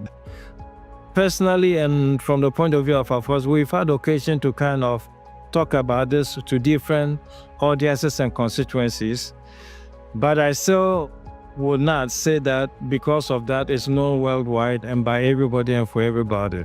We've tried our best and we'll continue to talk about it. And Pope Francis, to give this a big push, decided to create what they call Borgo Laudato Si. Over here in Rome, another initiative to get it known has been the development of what they call Laudato Si Diploma. There are various initiatives trying to do this. And the moment we get this established in universities, it attracts a lot of young people. And so, it becomes an occasion to spread knowledge of Laudato Si words. For its scientific and social contribution to the protection of our planet, ALLATRA received the blessing of His Holiness, Pope Francis. This spiritual encouragement to continue working toward the preservation of our planet greatly inspired the participants of ALLATRA and motivate them to pursue a deeper research into the problem of nanoplastics, a growing threat to all humanity and its future. This effort resulted in the publication of the scientific report, Nanoplastic in the Biosphere, from Molecular Impact to Planetary Crisis. And this was presented for the first time in May 2025 at the International Conference of the Centesimus Annus Pro Pontifex Foundation in the Vatican by the President of ALLATRA, Marina Ovtsinova. This documentary is based in part on that scientific report. Such fundamental study into the threat of nanoplastics became possible through the international cooperation between the scientific group of ALLATRA and the Bolivian Catholic University, San Pablo. We are a research team from the Bolivian Catholic University San Pablo in Cochabamba. Our work seeks to understand how micro and nanoplastics circulate through our environmental matrices, how they interact with other pollutants, and what implications this has for human health and the biosphere. As part of the academic cooperation between the Bolivian Catholic University San Pablo and ALLATRA, we jointly prepared the report Nanoplastics in the Biosphere, From Molecular Impact to Planetary Crisis. For the first time, a single document brings together comprehensive data on how micro and nanoplastics spread through the biosphere, enter food chains, and harm human health and ecosystems. The report is the result of an extensive interdisciplinary analysis that encompasses ecological, climatic, medical, physical, and chemical aspects of the harmful impact that micro and nanoplastics exert on the biosphere and human health. The global threats facing humanity require united international action. And today, we have a clear direction.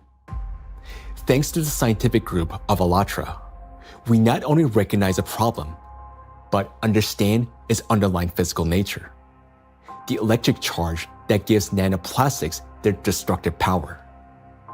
By addressing this cause, that is, by removing that charge and disarming the killer, we can give the biosphere and ourselves a chance to prevail.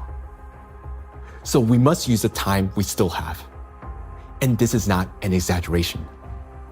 Our cognitive abilities are rapidly declining, and this is serious. It is a result of nanoplastics accumulating in our brains. You may already notice it in yourself and those close to you. Unless we act, it will only worsen year after year. And now, you will learn why. The age of intellectual extinction.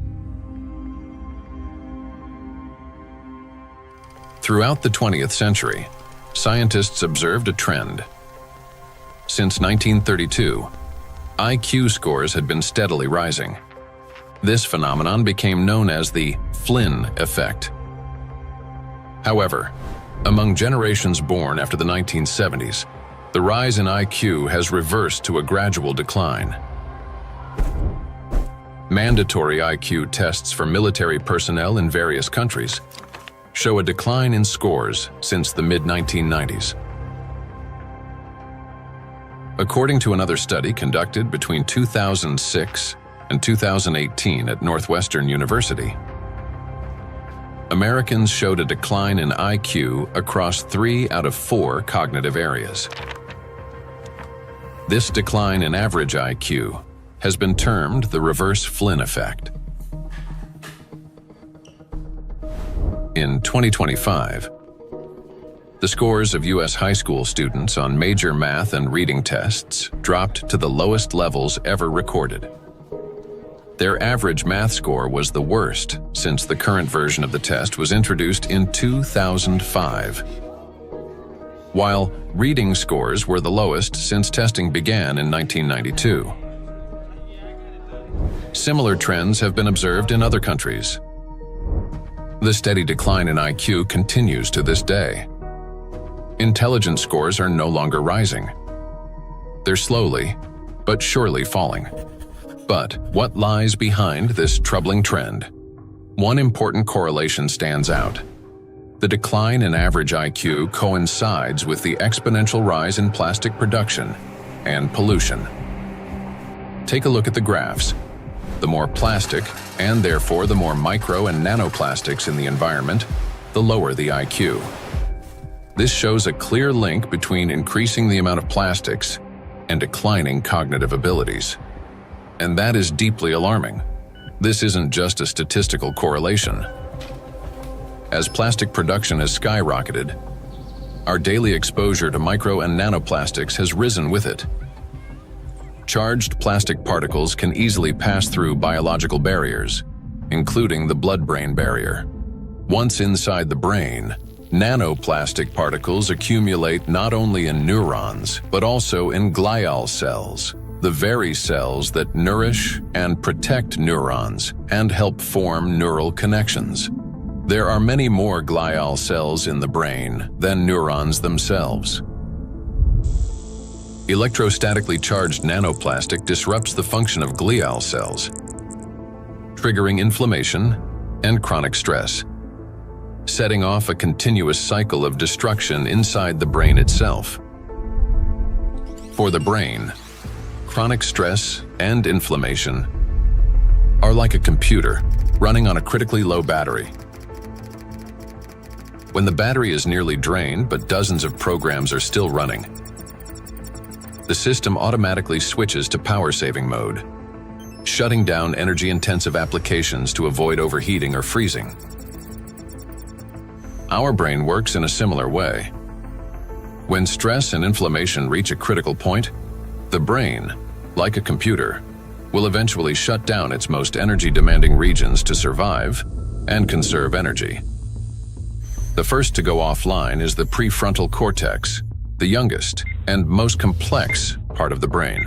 It's considered the control center, responsible for such essential functions as intelligence, behavioral regulation, and the ability to think logically, consistently, and rationally by comparing facts and drawing conclusions. The most dangerous part is that the shutdown of the prefrontal cortex happens silently, without our awareness, and we won't even realize it. The brain will switch to its basic survival programs. The ancient rapid response system, the limbic system, takes over. Its key structures, the amygdala and hypothalamus, trigger the fight, flight, or freeze reaction, fast, impulsive, and without time for reflection. These systems will still stay active for a while because the brain identifies them as critical for survival. As a result, rational decision-making gives way to panic. Creativity and intelligence are replaced by degradation and dullness. Empathy fades, replaced by indifference or aggression. Electrostatically charged plastic particles that enter the brain interact with neuronal membranes, activating microglia, and continuously fueling oxidative stress and chronic inflammation. Prolonged stress literally reshapes the brain. In the prefrontal cortex, the center of analysis and control, neural connections weaken and disintegrate. Similar changes occur in the hippocampus, the region responsible for memory and learning. Neural connections fade away, and the hippocampus deteriorates. In the amygdala, the centers of fear and anxiety, the opposite happens. Connections strengthen, anxiety and aggression intensify, and panic attacks may develop. The brain reorganizes itself. Instead of thinking and analyzing, it starts operating on instincts. In doing so, it loses the ability to recognize real danger and respond appropriately. This isn't a temporary reaction. It's a fundamental restructuring of the brain. The capacity for learning, cooperation, and rational decision-making declines. This may help explain global trends we see today in society. A decline in average intelligence, a rise in anxiety and depression, an increase in aggression, impulsivity, and issues in social relationships. As the amount of plastic in the environment continues to grow, the reverse Flynn effect will only become more pronounced. People won't just become less intelligent, they won't even realize it. They'll become captives of a reality distorted by their own brains. As a result, humanity will lose the ability to perceive the world, events, and even obvious threats adequately. They'll no longer be able to connect facts logically, and therefore will lose the ability to make sound decisions. That will mark the end of human thinking. Our cognitive decline is already underway. This is not a prediction, but reality. Plastics are making us less intelligent and less capable of responding to crises. They're damaging the regions of the brain that are responsible for memory, attention, problem-solving, and creativity. The very abilities we urgently need to achieve scientific breakthroughs and to find a way to neutralize the threat posed by micro and nanoplastics.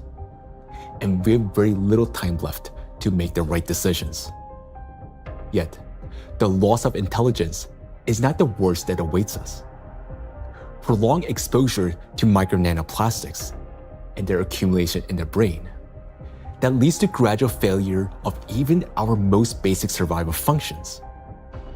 In other words, we risk losing not only our ability to think, but our very ability to live. And if that sounds like an exaggeration, consider the bees. Because their body mass is much smaller, the concentration of plastics in their brains is much higher. They already live in the world that we are now rapidly entering. Microplastic can enter a bee's body through its thin cuticle, or along with food. And within just 72 hours, it reaches the brain.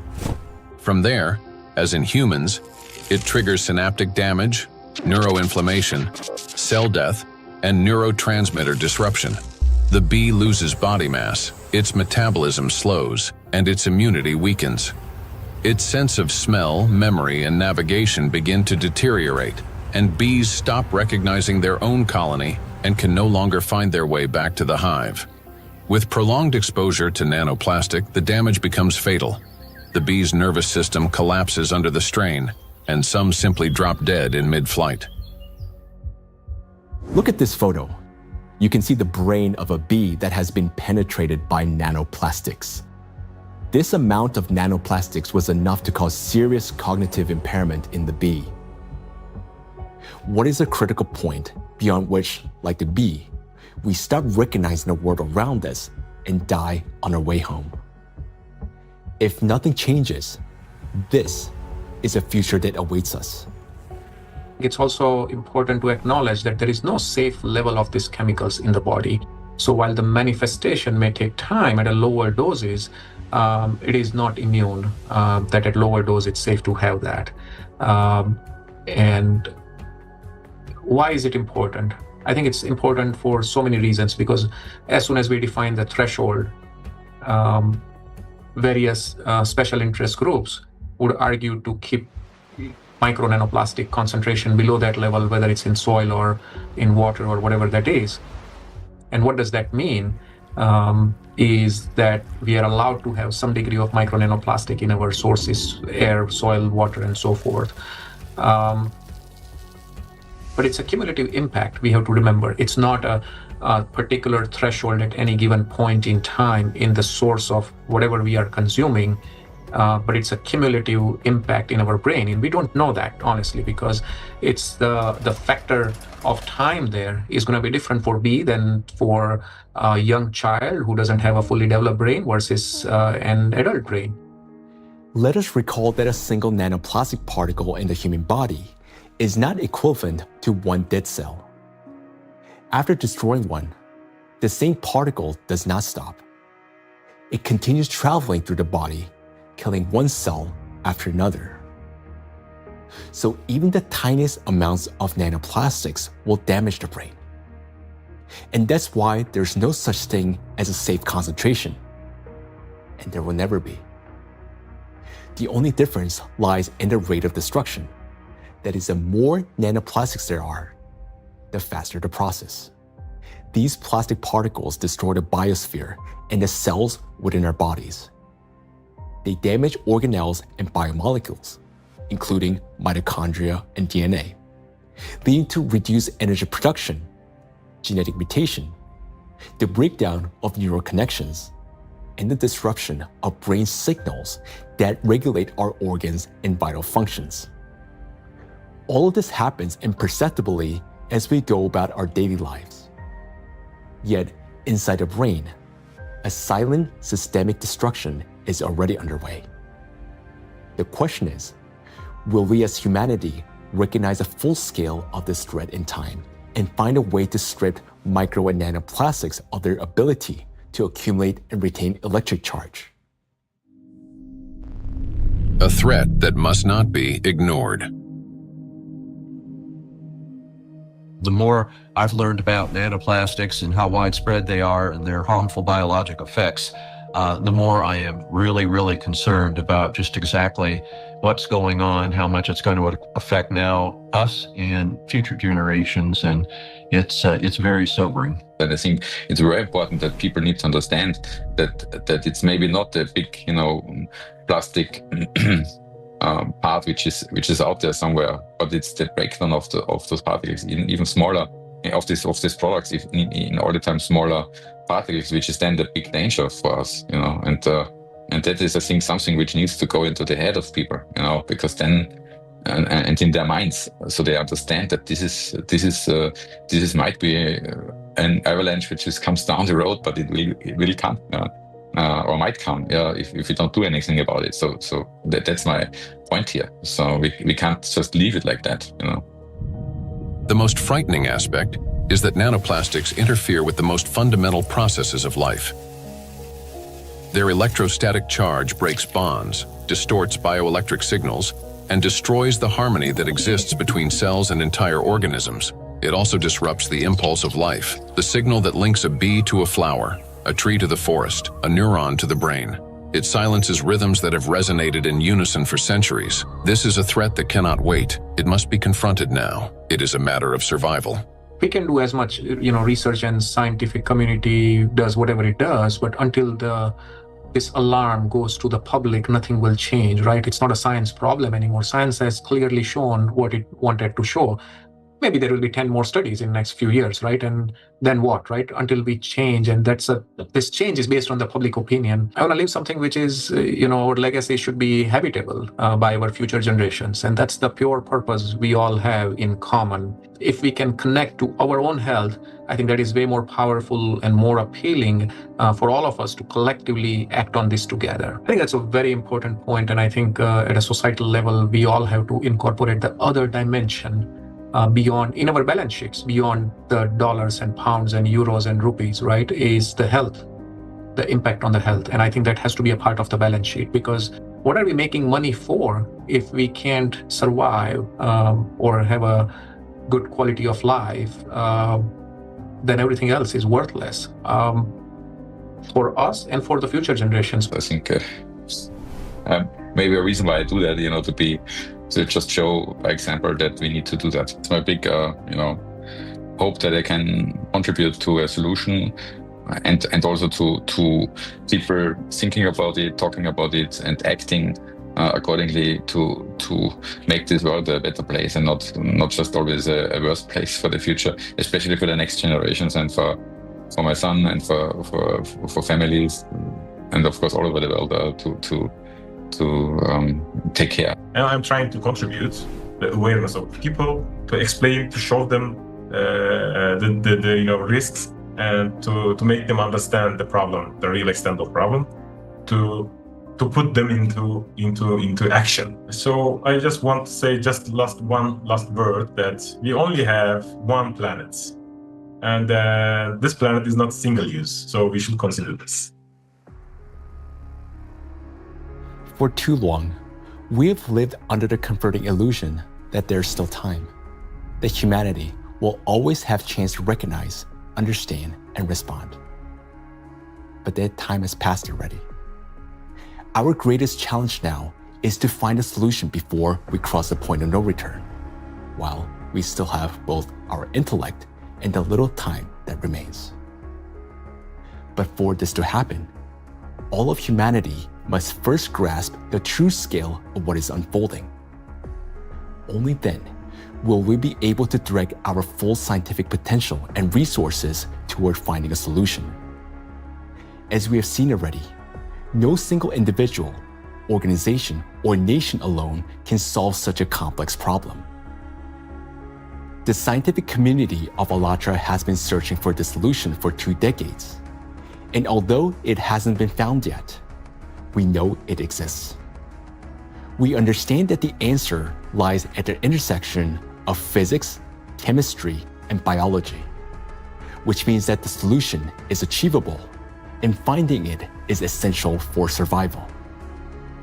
Through years of research, we have come to clear understanding that the efforts of the entire global community must be united, and urgently. The challenge before us is enormous. to find a way to strip micro and nanoplastics of their ability to accumulate and retain electric charge across the entire biosphere, not just in a test tube or single organism, and to do so without harming humanity, the planet, or disrupting the Earth's magnetic field. Today, micro nanoplastics are present in every human being, including newborns taking their very first breath. In fact, unborn children developing in the womb are already exposed to these tiny particles, and even human eggs and semens are now contaminated and impacted by nanoplastics. For the first time in history, we face an enemy that threatens all life on the planet. And unless we change the course, this crisis will only deepen. Nanoplastics have indeed become the only true enemy of all humankind and each of us. I want to say that now is not the time for geopolitical rivalries or economic wars. It is not the time to build new empires. When one realizes that they're dying, it makes no sense to start building a new house, especially when no one will be left to live in it. And above all, we no longer have a time for military conflicts. There's no sense in killing one another when we're already being killed by a common invisible enemy, although some don't even realize it yet. We cannot remain indifferent to this threat because our future depends on whether we're capable of setting aside our divisions and uniting against this killer, nanoplastics, which threatens all life on our planet. The question is, are we capable of truly understanding all this? Or has nanoplastic already damaged our minds to the point where we don't even recognize the mortal danger hanging over humanity? If we can still see the reality for what it is, then we're obligated to act, to find a solution while we still can. We cannot shift this responsibility to the next generation, because if we fail to find a solution now, there will not be any true generation. And knowing this, giving up would mean betraying ourselves, our families, our children, and all of humanity, condemning all life on this planet to slow and inevitable death. Each of us, if still capable of understanding this threat, can contribute something meaningful to this effort. Only by acting together can we solve this monumental challenge and preserve the most precious thing that we have, life itself. Life is worth fighting for.